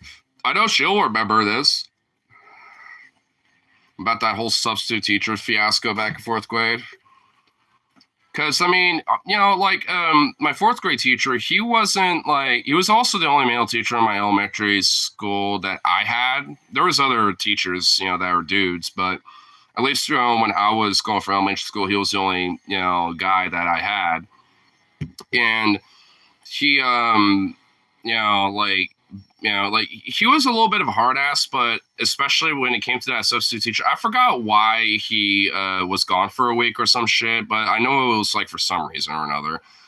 It might have been honestly 2 weeks now that I think about it, because I know there, honestly, now that I think about it, I think there was at least like a day or two where I was still in the classroom with that substitute teacher, but she just kind of kept fucking getting at me to the point I think I walked out, actually, now that I think about it. Oh yeah, I bet I did, because that was this because of my little spurgy ass back in the day. I used to do this a lot. I was straight up like, and funny enough, oh my god, dude, in the front parking lot, these dumpsters are still there to this day. But like there would be these little dumpsters by the front parking lot that I would go to every fucking time to cool down and shit. Administrators knew I was there and shit, like at a certain point, they understood my pattern. And like would either like, they themselves or, at this time, again, like second, third, fourth grade, time period, a little kid at maximum age, like fucking 8 here, 9 years old or whatever, and like, so, I mean, and they would either have my mom on the phone too, and they'll be like, hey, it's your mama. And I'll be like, oh, and I'll pick it up and be like, and she'd be like, hey, what's going on? Blah, blah, blah. You're not in trouble. They, just want you to, understand what's happening, blah, blah, blah. And at least in this case, like, well, there really is honestly something. And and it's a substitute teacher that we have. And they were all there. So that's when, the beans were actually, funnily enough, spilled. And she's like, wait, what? It's like, and even the mistress are like, wait a minute, what? Like, so this time it ain't just over some, oh, what you did wrong, whatever. Now there's actually, I think, an issue here. Because, like, as soon as, like, I, kind of opened up, especially as quickly as I did at that time, nowadays, like, that wouldn't even have been an issue. But, like, back then, I was like, it was kind of hard for me to kind of, like, break out of, like, an isolated, like, kind of, kind of like closed off shell at that time. But it was definitely one of those things where they were a little like, whoa, this is a little bit of a different scenario apparently. Once, and I, kind of, straight to home, and everything, and put my mom on speaker too at that time, being like, yeah, this is what's, like, she's been doing this to other kids too. And they're like, because they honestly had the correlation with like some of these other little write-up slips and with some other parents collaboration on top of me and a few others. So it became like a little bit of a drama thing there for a minute. It was like a, almost like, a little scuttlebutt, within the neighborhood kind of shit. Cause it kind of ended up being a big thing there for a minute. But like I said, it's like, hey, don't fuck with me. And she fucked with the wrong kid. And I bet in hindsight, subconsciously, little memories like that has always made me a little bit of an agitator to, thinking about it. Because there's always been times where I've been certainly an agitator and I've legit have gotten my way a little bit. Just because I'm like, I know this is wrong. Fuck this shit. This person's just taking advantage. and abusing their power or abusing the authority or whatever, right? Like, I mean, whatever it might be. I mean, in a lot of cases, there might be some understanding, to it. Now, might criticize it, but they'll kind of explain as to why, maybe potentially, and be like, okay, get it, But a lot of times there's been, and honestly, I even remember I've told this story before. This actually kind of, well, now I'm thinking about it, I don't know if there's been a height of school shootings and shit, because it always seems like every fucking year it's always a thing, because this also happened recently too in Georgia.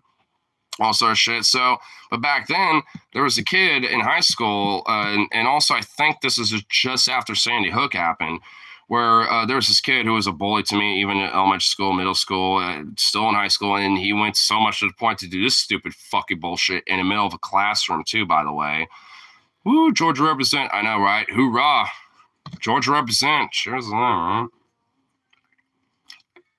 I mean, honestly, like a little bit of a cheers, I'll drink to those kids, man. And it's still fucked.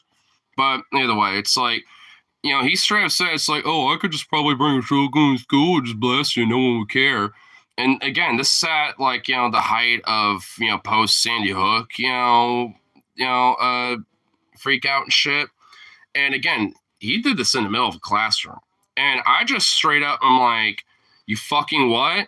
And, and I just repeated what he said loudly for everyone to fucking hear, and just started yelling, bombastically, just going off on him. He just kind of sat there for a little, it's kind of a little smirk, because he's like, oh, I kind of got to you. It's like, nah, bitch, I got to you now, motherfucker. Because you really want to say some shit like that and think I ain't going to spill the fucking beans? Like, seriously, you think I ain't just going to let that shit slide?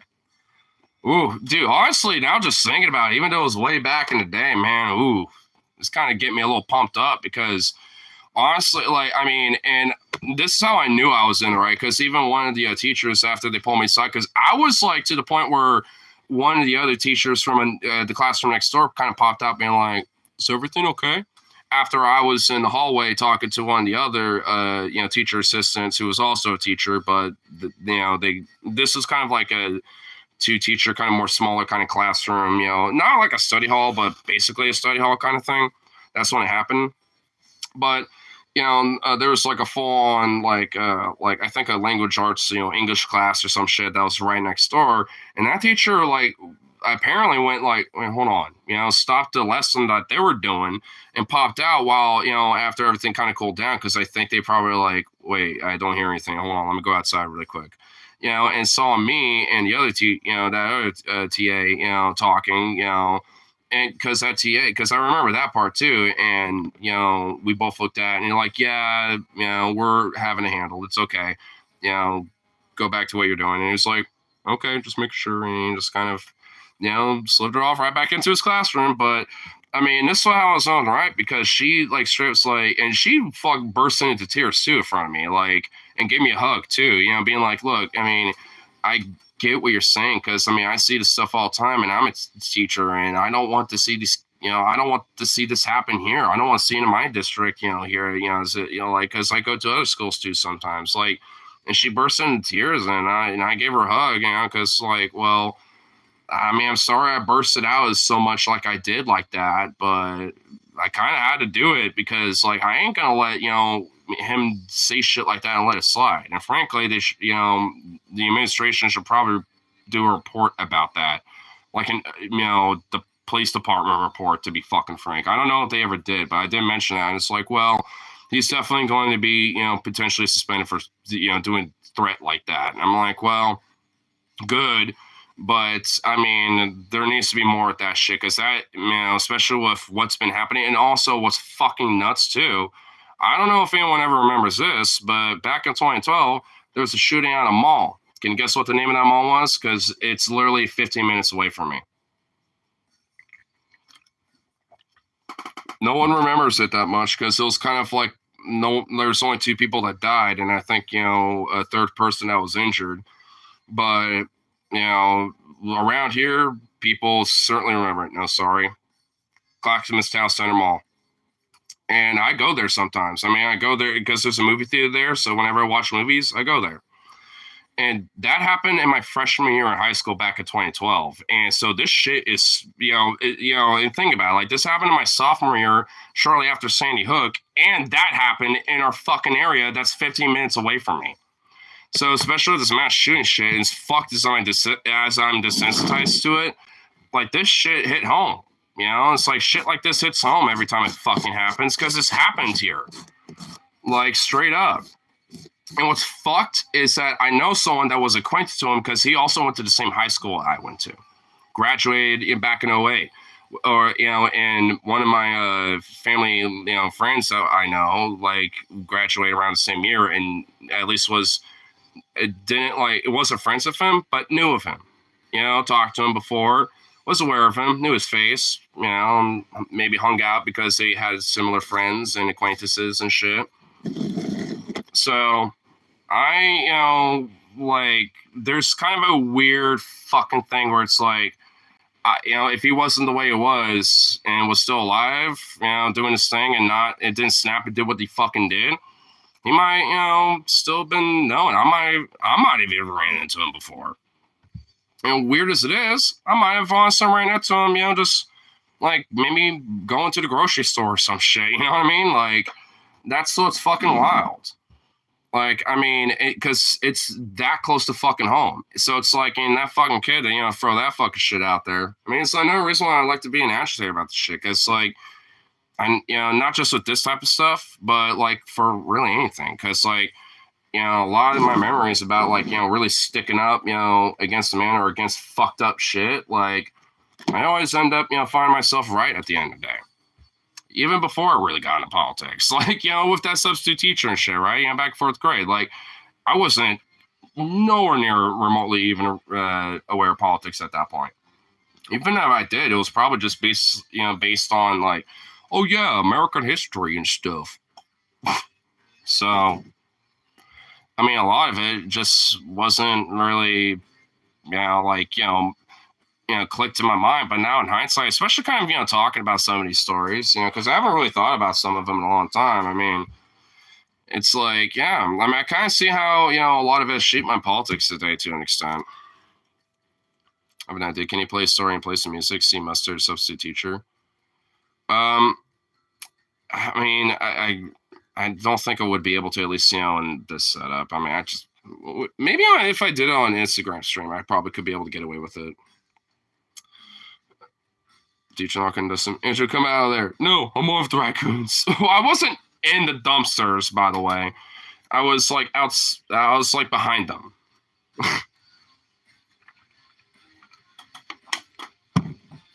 Like, they're kind of like, moved like this basically against the corner. So just kind of like this little pocket back spot where I was like, all right, well, I'll just hang out there.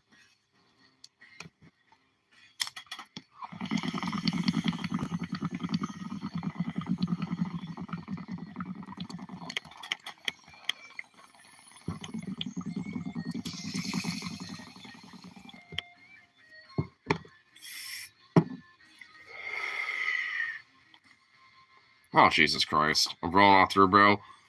Well, putting this out here immediately, I'm staying here because I already have a plan to, get picked up by Stefano. And plus, I want to make sure I got all my shit collected and ready to go for tomorrow, too. Putting that out there right now. But we can chill and hang. We could do that.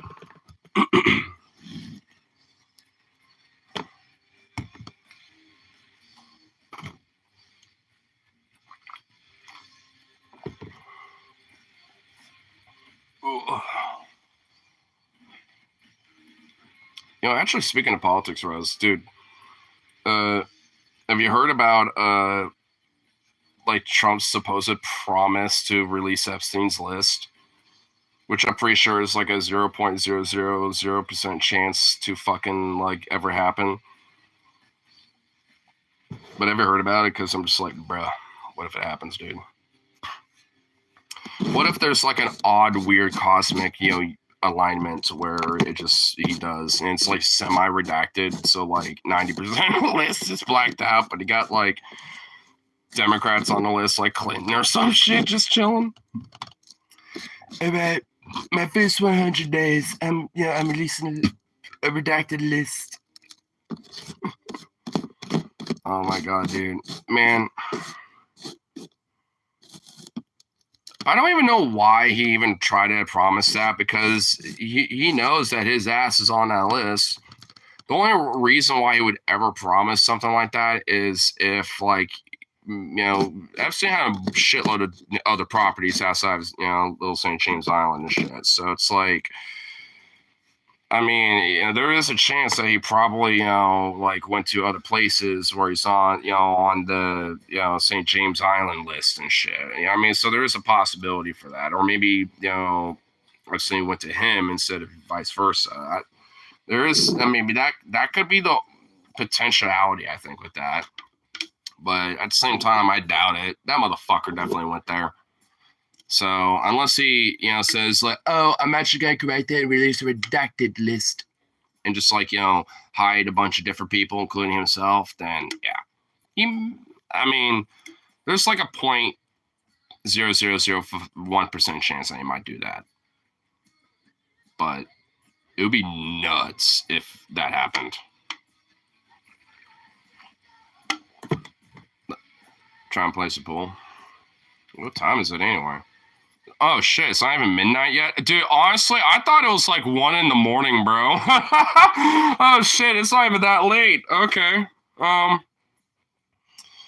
suppose, but I'm coming back here. Like I said, I already got a game plan, with Stefano about meeting up and shit. Though to be fair, he hasn't popped in on here yet, but I was messaging him directly and shit. Because him and I were gonna meet at the Winkos and shit at 1. Picked me up at 12:30, 12:45-ish abouts.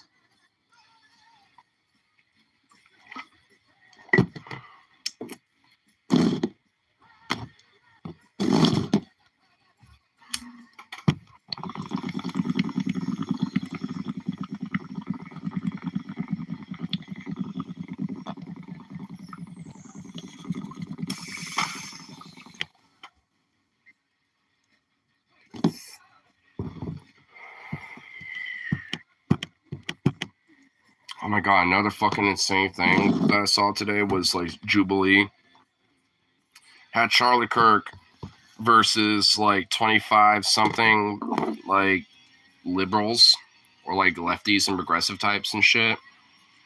And it's bro. Oh my god, it's so wild. Dude, honestly, there was one point that just stuck to my crawl that Charlie Kirk said in that Jubilee that honestly was so fucking legitimately insane that it made my skin crawl so bad. It was fucking legitimately disturbing.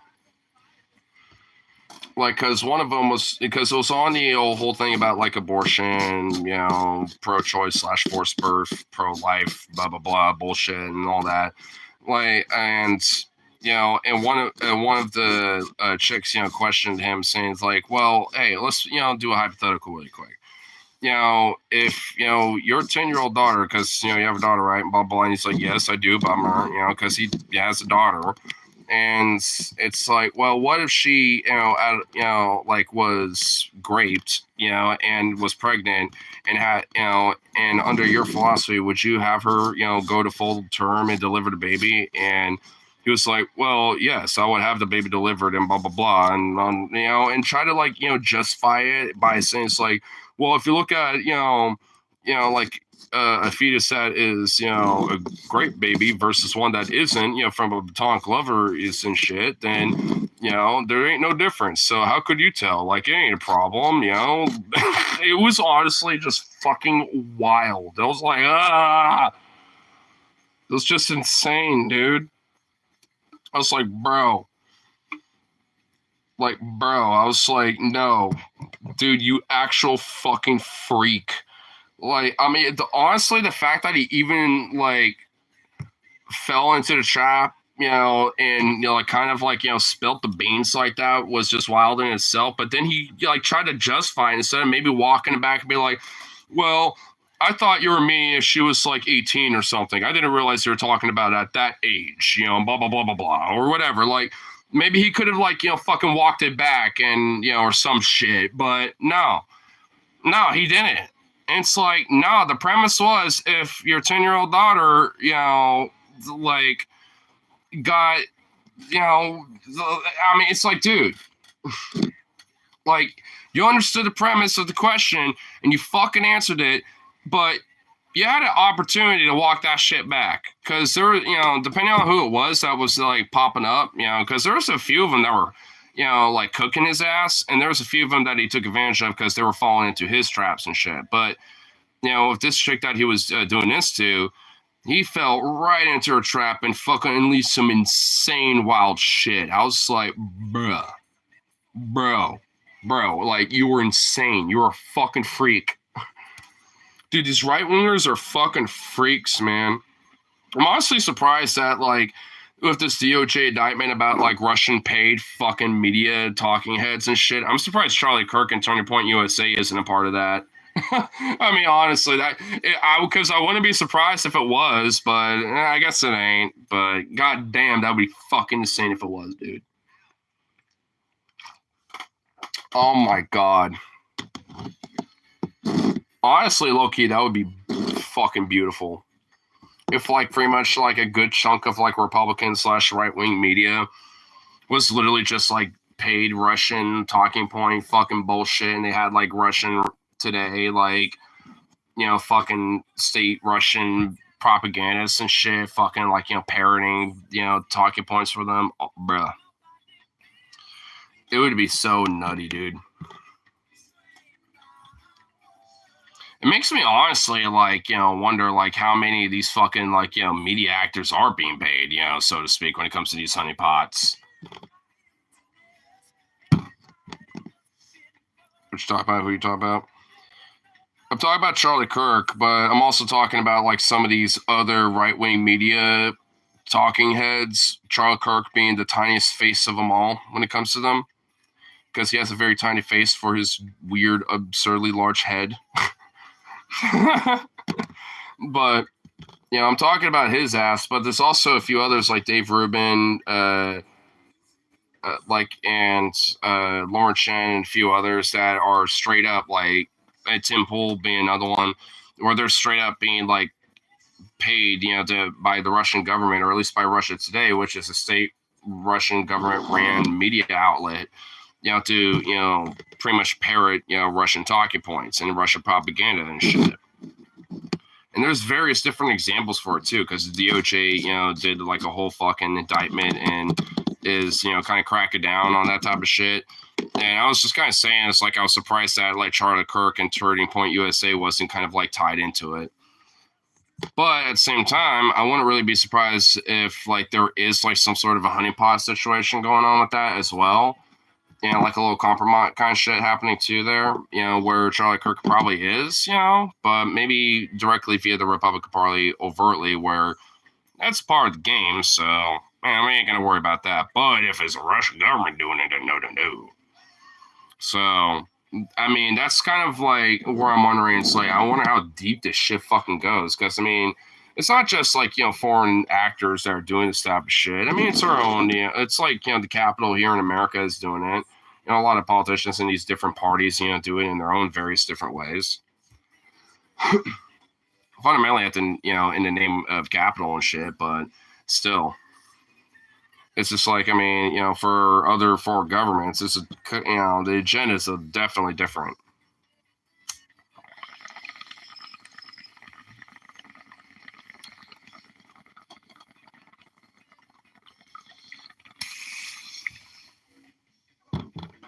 Did I just see a gigantic fucking wolf spider go down here?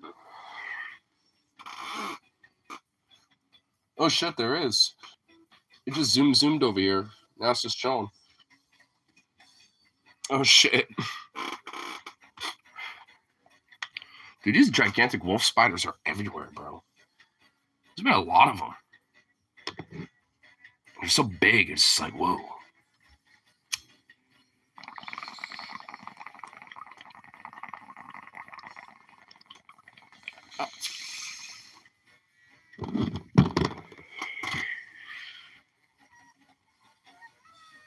I'm like 99% sure that's like Logano right outside, isn't it? I just heard a door close.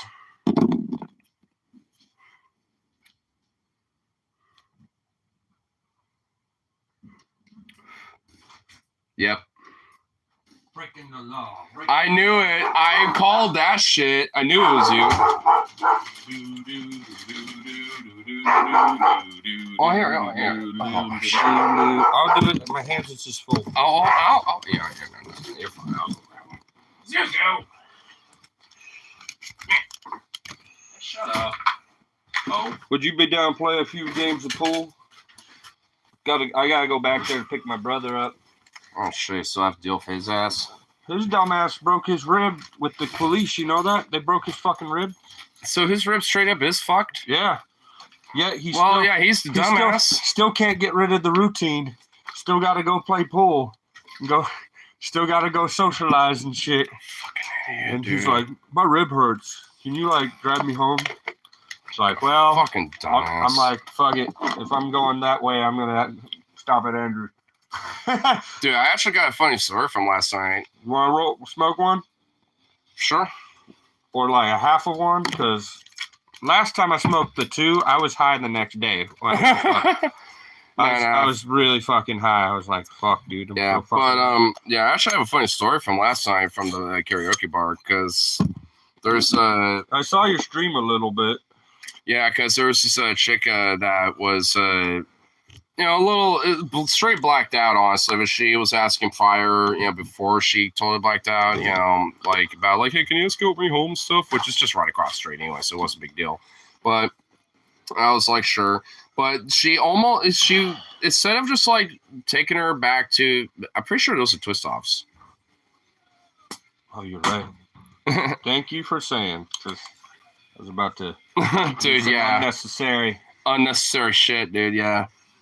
But yeah, so I was thinking, I'm just gonna escort her to her apartment and stuff, and then just head out, after that. To jump your bones. No, because she was dating, but someone, and at the time, or still, obviously, still dating someone, but. And I already knew that, so I was like, even in her state, I was like, even if she was single, I mean, she was straight up kind of blacked out a little bit and way drunker than me. So even then, I wasn't gonna take advantage of that, and I already have her number anyway, so it's not a big deal, But I was just kind of like, well, I'll chill for a little bit, so because she let me in first. She's like, oh yeah, go ahead, make yourself at home, blah blah blah, and then she just kind of mumbled oh yeah, I'm gonna go change room.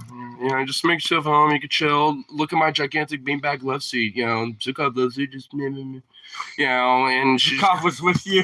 Yeah. Oh yeah. I always take her to the bar with me and stuff. I'm like, oh, he was loving that gigantic beanbag couch, because she did have one, and it was huge. And I was like, all right. Just got plopped on it, and I kind of messaged a couple of boys and being like, I'm kind of stuck here for a minute. I thought I was just escorting her home.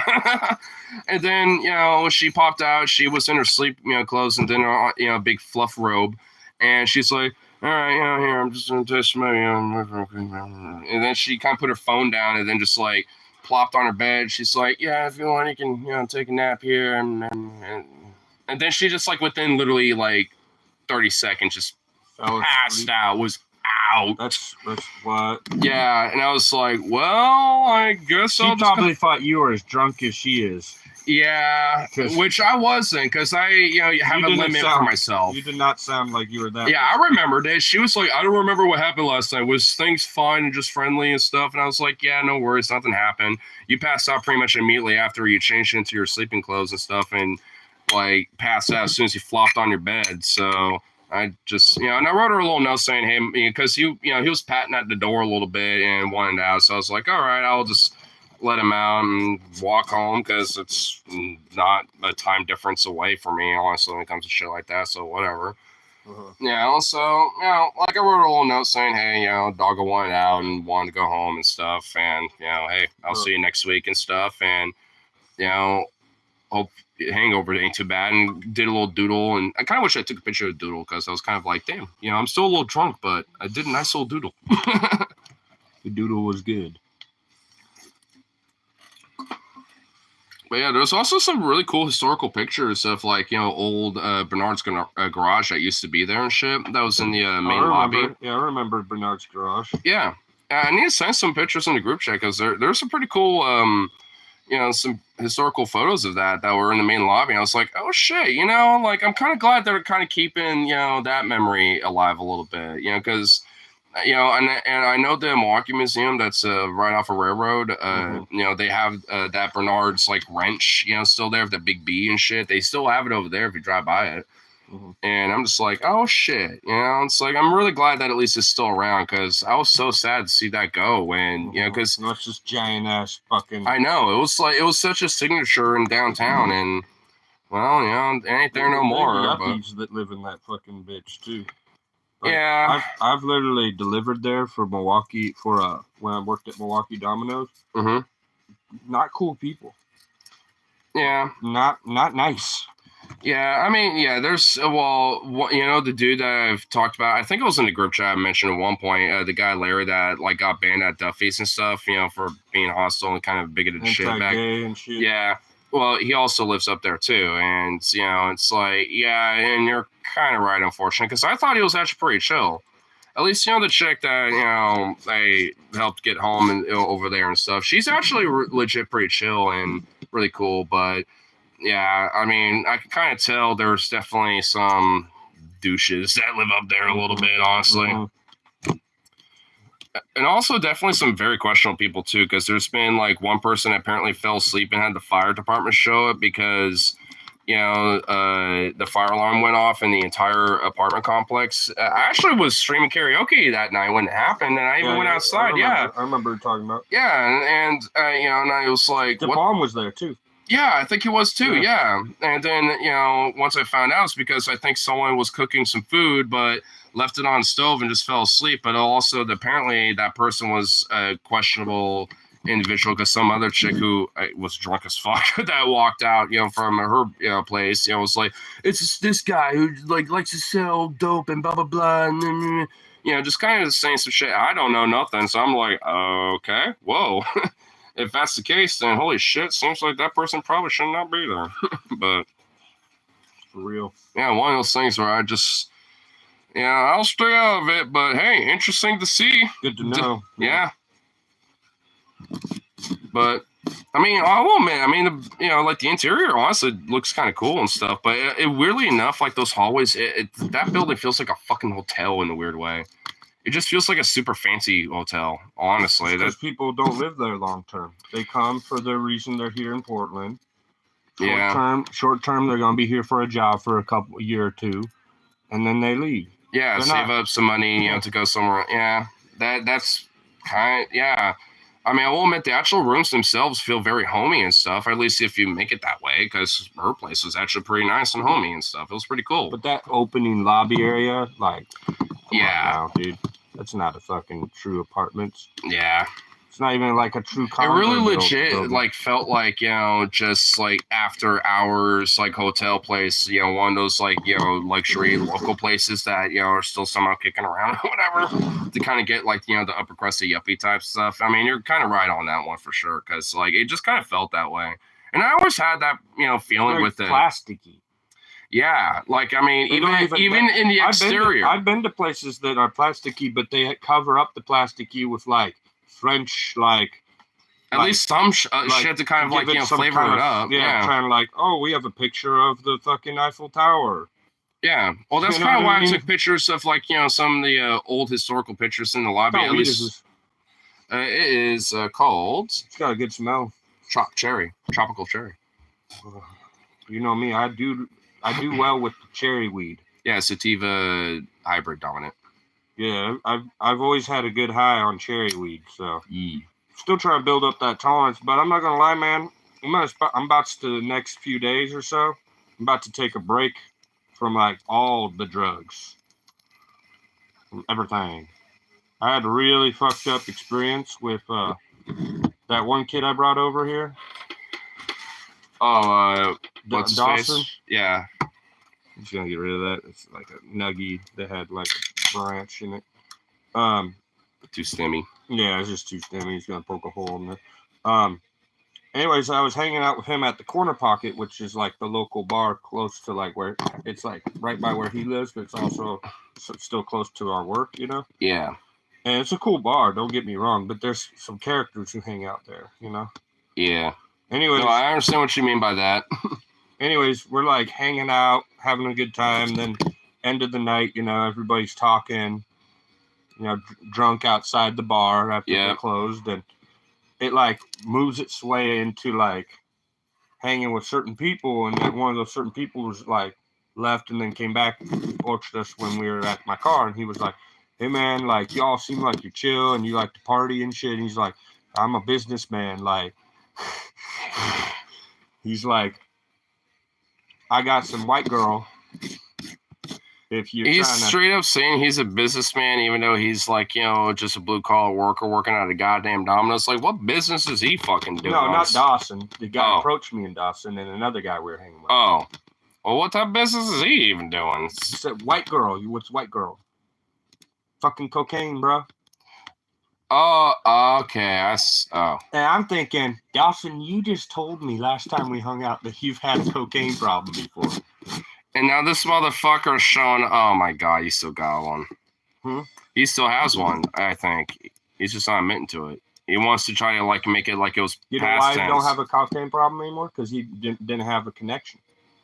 But now. So he explains to me like, sure, I'll try some white girl for free, like free sample. Yeah, sure. Uh-oh. Right? I was gonna give all three of us free samples. Me and the other dude were like, "Fuck no, man! I Yeah. don't fucking do cocaine."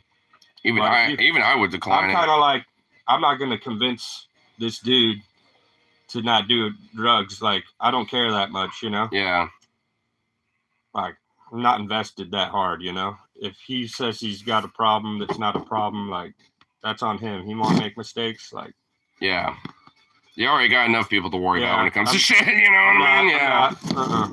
Yeah, no I'm shit. not doing that. I'm not begging nobody to not do stupid shit. Yeah, for real. Anyway, so he does some cocaine. Then the dude we're hanging out with, who's a pretty cool dude in the end, but some questionable shit still.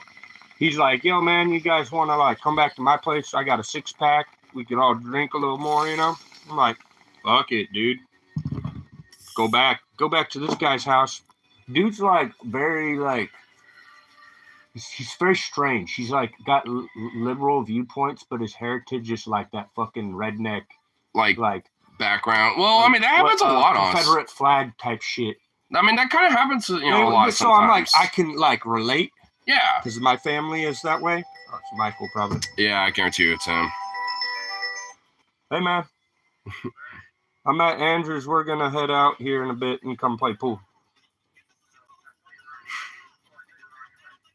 No, I said I just got to Andrews. You didn't read the text. Yeah, man. Love, bye. I thought you were already on your way. No, Oh my does not work that fast. Oh my god. Anyway, so the dude and me we're vibing, and then you know we started getting a little political, like a little economics and stuff. Yeah.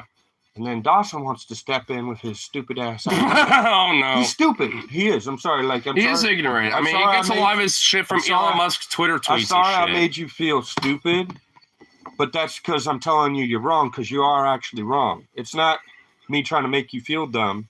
It's just, you know, just you just need saying to dumb understand. stuff Yeah, that you it's just need to actually understand not that, true. like, It's just you're. not true, dude. Yeah. And anyway, so the discussion, I'm trying to like build commonalities. You know? Yeah. That's what I try to do a lot. Yeah. And it's getting harder and harder. Conversation's more just me and this other guy, and he keeps trying to butt in with his stupid ass ideas. And then I'm just like, bruh, you don't know. Eventually, I'm just like, you don't know what you're talking about.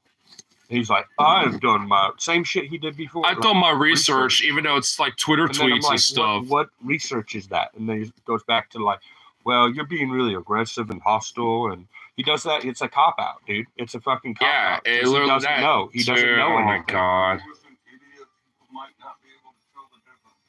What? Mm-hmm. Never argue with an idiot. People might not be able to tell the difference. No, I'm Yeah, I know you're right. 100% Yeah. right about that. So It's Dunning-Kruger shit, honestly. The dumbest person in the room thinks they're the smartest.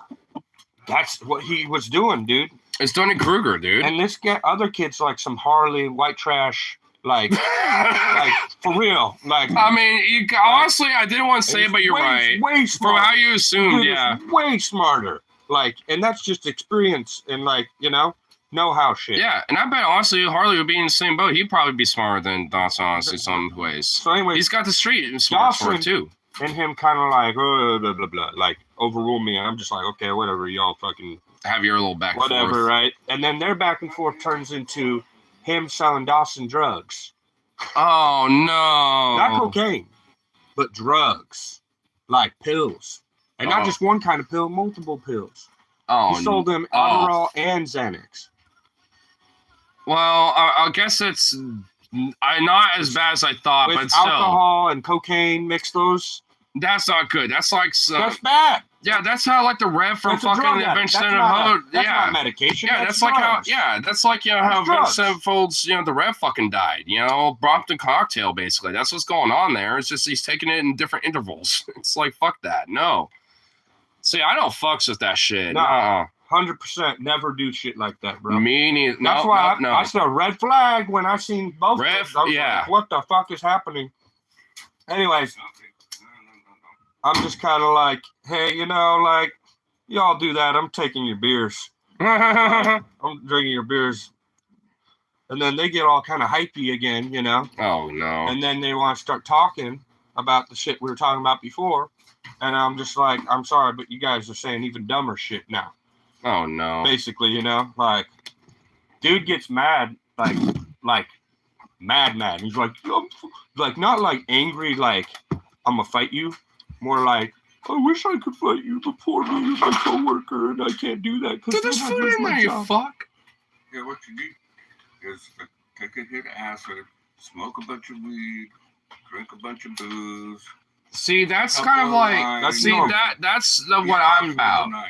Yeah, Yeah. that or instead of acid, maybe some shroomies and stuff. Yeah, that's Oh, how that's how fine. I want to vibe. None of that is aggressive, angry shit. If anything, it No, like the dude worst. basically like couldn't get mad because he's basically like, I want to fight you, but I can't because you're my coworker and I'll lose my job.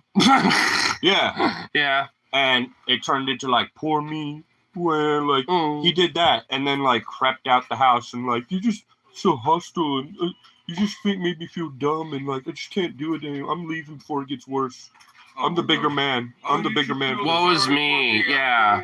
And I'm just like, dude, we're all cool here. You can stay. You don't need to leave, Yeah, for real.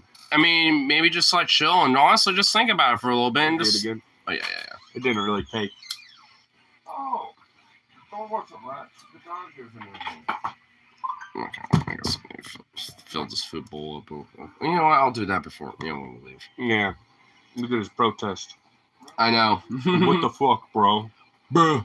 Hey, before I leave, I'll escort that food bowl in there, and you can stay and eat all the food you want. That's a good idea, so he's distracted. Yep. But yeah, man.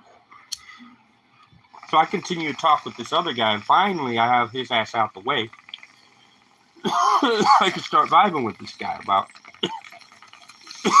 even his weird, like, Confederate flag type of ideas. Some of it makes sense. I'm like, he thinks that U.S. and China made COVID so that they could kill off the baby boom. There wasn't like. Listen here, like he's like, so they can kill the baby boomers because they both have a geriatric problem. I mean, And I'm like, if that were true, it would make sense. I'm not saying it's true. I'm saying if it were true, that would make sense because it's both countries have the same problem. They do. well, I mean, a lot of it. I'm not saying he has Well, it, this. but you see what I'm saying? I'm not saying, of course, the dude doesn't have everything right. I'm trying to communicate in ways that we can continue to Yeah, talk here. because there's a lot of like. Well, that was a good point, Mike. I'm a teacher. And Yeah. I'm like, well, there's an intelligent nugget there.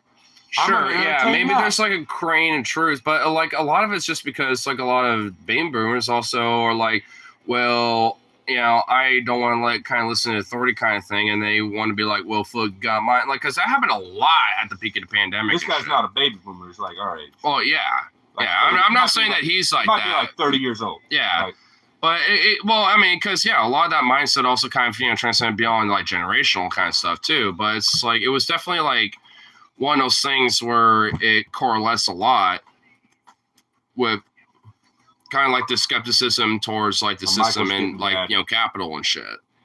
And that includes the pharmaceutical industries as well. And I think that's where a lot of the younger generations kind of come from it, where the old generations are just like, well, the government can't tell me what to do, fuck you kind of shit. While the younger people are like, I'm just skeptical about like the medical industry being, for profit and blah, blah, blah, which, both make sense. But it's just like, on this specific issue about like, COVID and vaccines and stuff like that, blah, blah, blah. Like, that's honestly kind of where they're on too. Cause like the rich fucks and the elites also want to make sure they're healthy and all good. They want to make sure the vaccines are good for them too. And they're not like isolating like specific shit for themselves. Like they want to make sure it's for everyone, because then the productivity can keep chugging along, all this other shit. Like it benefits them to make sure there's like a common interest in things like that, whether there's a for-profit narrative in it or not. Michael's being an asshole again. Not like asshole, but he being nitpicky. A little passive aggressive. He's saying that he rode his bike to Winco and back in 20 minutes. Bullshit. With no way. Which I've like, he must have already left way before, Yeah, no fucking way. I texted him. He had to have left before I texted him. Mm-hmm. He probably called me, while I was at Winco, like, you at Wichita yet? Because I'm not here, Maybe. He called me like 10 minutes ago. Yeah. If he was at Winco, that would make more sense. There's no way I couldn't bike from Winco. That's what I'm saying. It's bullshit. No fucking way. He had to have left before. I mean, the distance. Yeah, I know. It's not possible. It just ain't. It's just kind of more like woe is me bullshit. That's literally a 10 minutes that way and 10 minutes back. Yeah. No way. Zukov, you are so fucking annoying. You little princess. Anyways, so that happened. He came back. Right? No, we met him at the plaque. Yeah. Because he apologized to me. Because he wasn't as high anymore. I think that's what I think happened.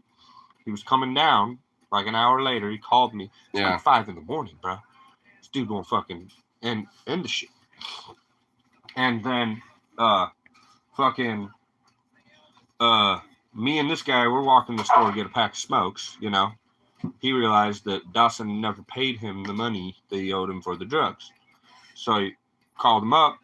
No, he was going to call him up, but Dawson called me to say sorry to me. And I was like, you owe this guy some money. Like, you never cash apped him or whatever you were going to, He's like, oh, yeah, I need his cash app. So we had to meet up with him because for some reason these two drunk high. Oh, my God. These, high drunk ass fuck They couldn't do it. They had to, do it in person. They couldn't do it over the phone. They were just fucking being dumb as fuck.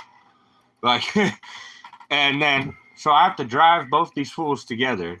Oh my fucking God. To get a pack of smokes. Because I'm like, this end of the night, I'm like, I just really want one fucking cigarette. And then no, that's where I was at. I'm like, this has been a weird ass night. There's a lot of ups and downs. Sounds like it. I had a lot of ups and downs, and I just want a fucking cigarette on the way home. I just need a little something to smoke on. I don't even need to inhale, just something to blow some smoke. I know your shit. You're just like, what the fuck was that? You know what I mean? No you shit, know what I'm talking about? For real, dude. No, I totally feel you was at that shit. I have to review this. I have to review this. I need the review.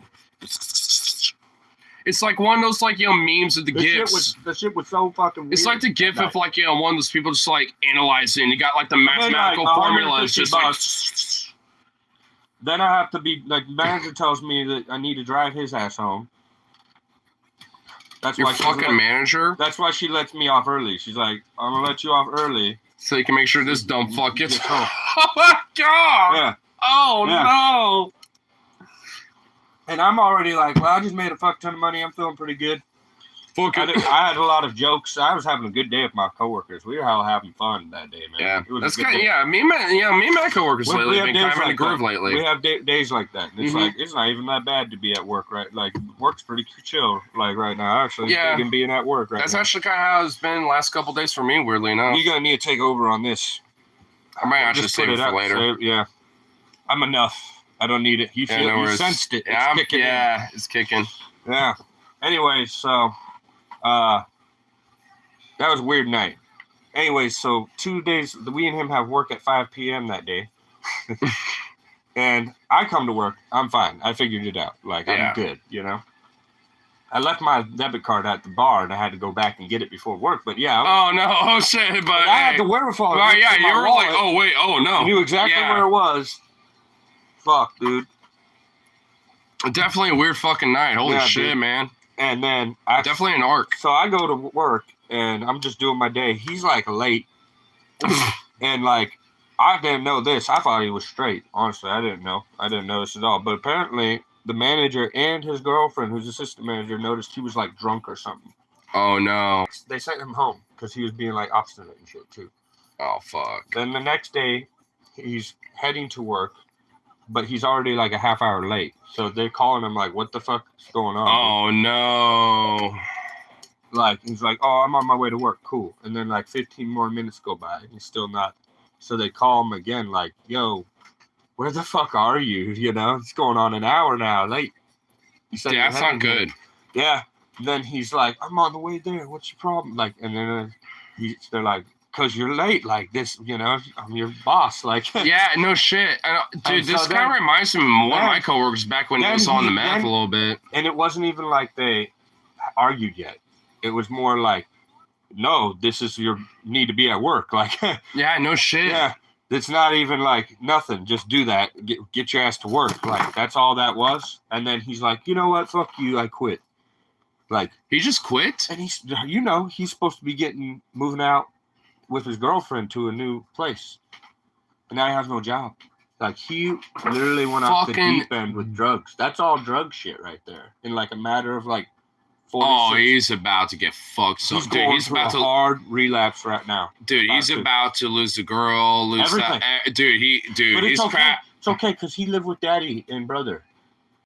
He can do shit like that. He wants to act like he has no privilege and shit. Oh, He was trying to- dude, he He was trying to talk absolutely about how fucking bottom he comes does. from. That guy is upper middle class his life, like for the most part. Daddy and brother can bail him out, kind of shit. Yeah. He thinks because suddenly he got seizures, something would happen with his health.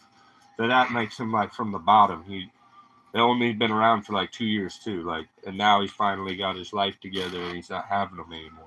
So yeah, that sucked that happened to you. I mean, But it's, you it's didn't- still shitty, You but had a great childhood and you had family. You had no problems around you really. Besides, you don't agree with you and your dad like to argue. Basically, that's their only. But hey, me and my dad like Yeah. to do that too sometimes. Well, I like to. I don't know about him, but His parents like just provided for his ass like hard.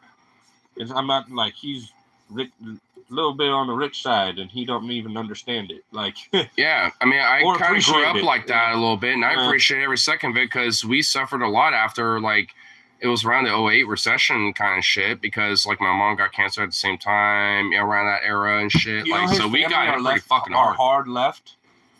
Really? And I'm just like, I think part of the reason why he's into this weird right wing MAGA shit. Because he wants to kind of rebel against his Yeah, parents. 'cause he'll And straight tell me how he knows because he wanted to. I also disprove kind his of want dad. to know his parents a little more, and honestly, more so than him now. He's like, "No, I'll disprove you with my research." And he'll find like an article or some shit. That's An the best- article I found This on is the- Twitter because that's- yeah. my Lord Yeah. and Savior Musk That's has the retweeted it. That's the best that he can do. And he's like, Damn. "It's real. I did it, and you can't disagree with me." Fuck I bet you, he Dad. probably couldn't pick up a fucking book like, you He'll know. do some shit like that, dude. No, for real. He'll do some shit like that.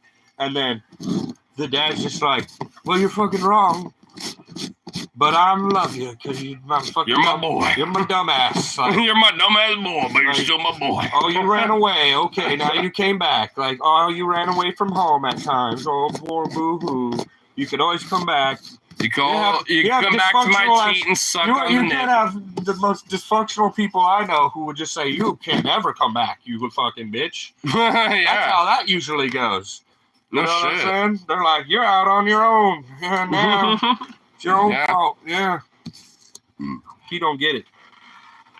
If anything, weirdly enough, like, you know, being like, no, fuck you, you're on your own kind of shit, kind of also like hardens and humbles people in a lot of ways.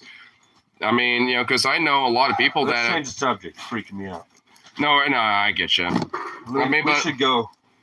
Need change scenery, and I go pick up my brother. I'm not feeling it too much. I need to do something. Okay, no worries. Sitting Yeah. here thinking way too hard.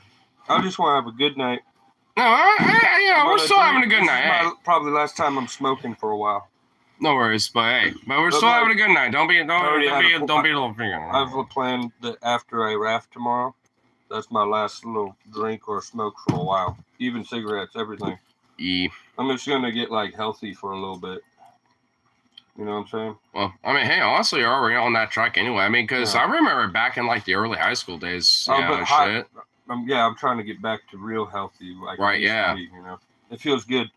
And I got digestive issues and I got problems, so I'll just Yeah. make my life easier if I just go to the gym, like 30 minutes here and there more. Yeah, and also between me and Zuzu, we need like a Yeah. little deep health analysis, you know, Yeah, with it's him, not with a bad idea. myself. Yeah, because I need I'll to get, smoke. I needed drink like a again, good but proper like, you know, just I need- body health checkup a little Yeah, bit, being I like, need to yo, get in better what's shape. the situation? a I'm little trying bit. to exercise, drink more water. I'm starting to take like immune supplements all the time now.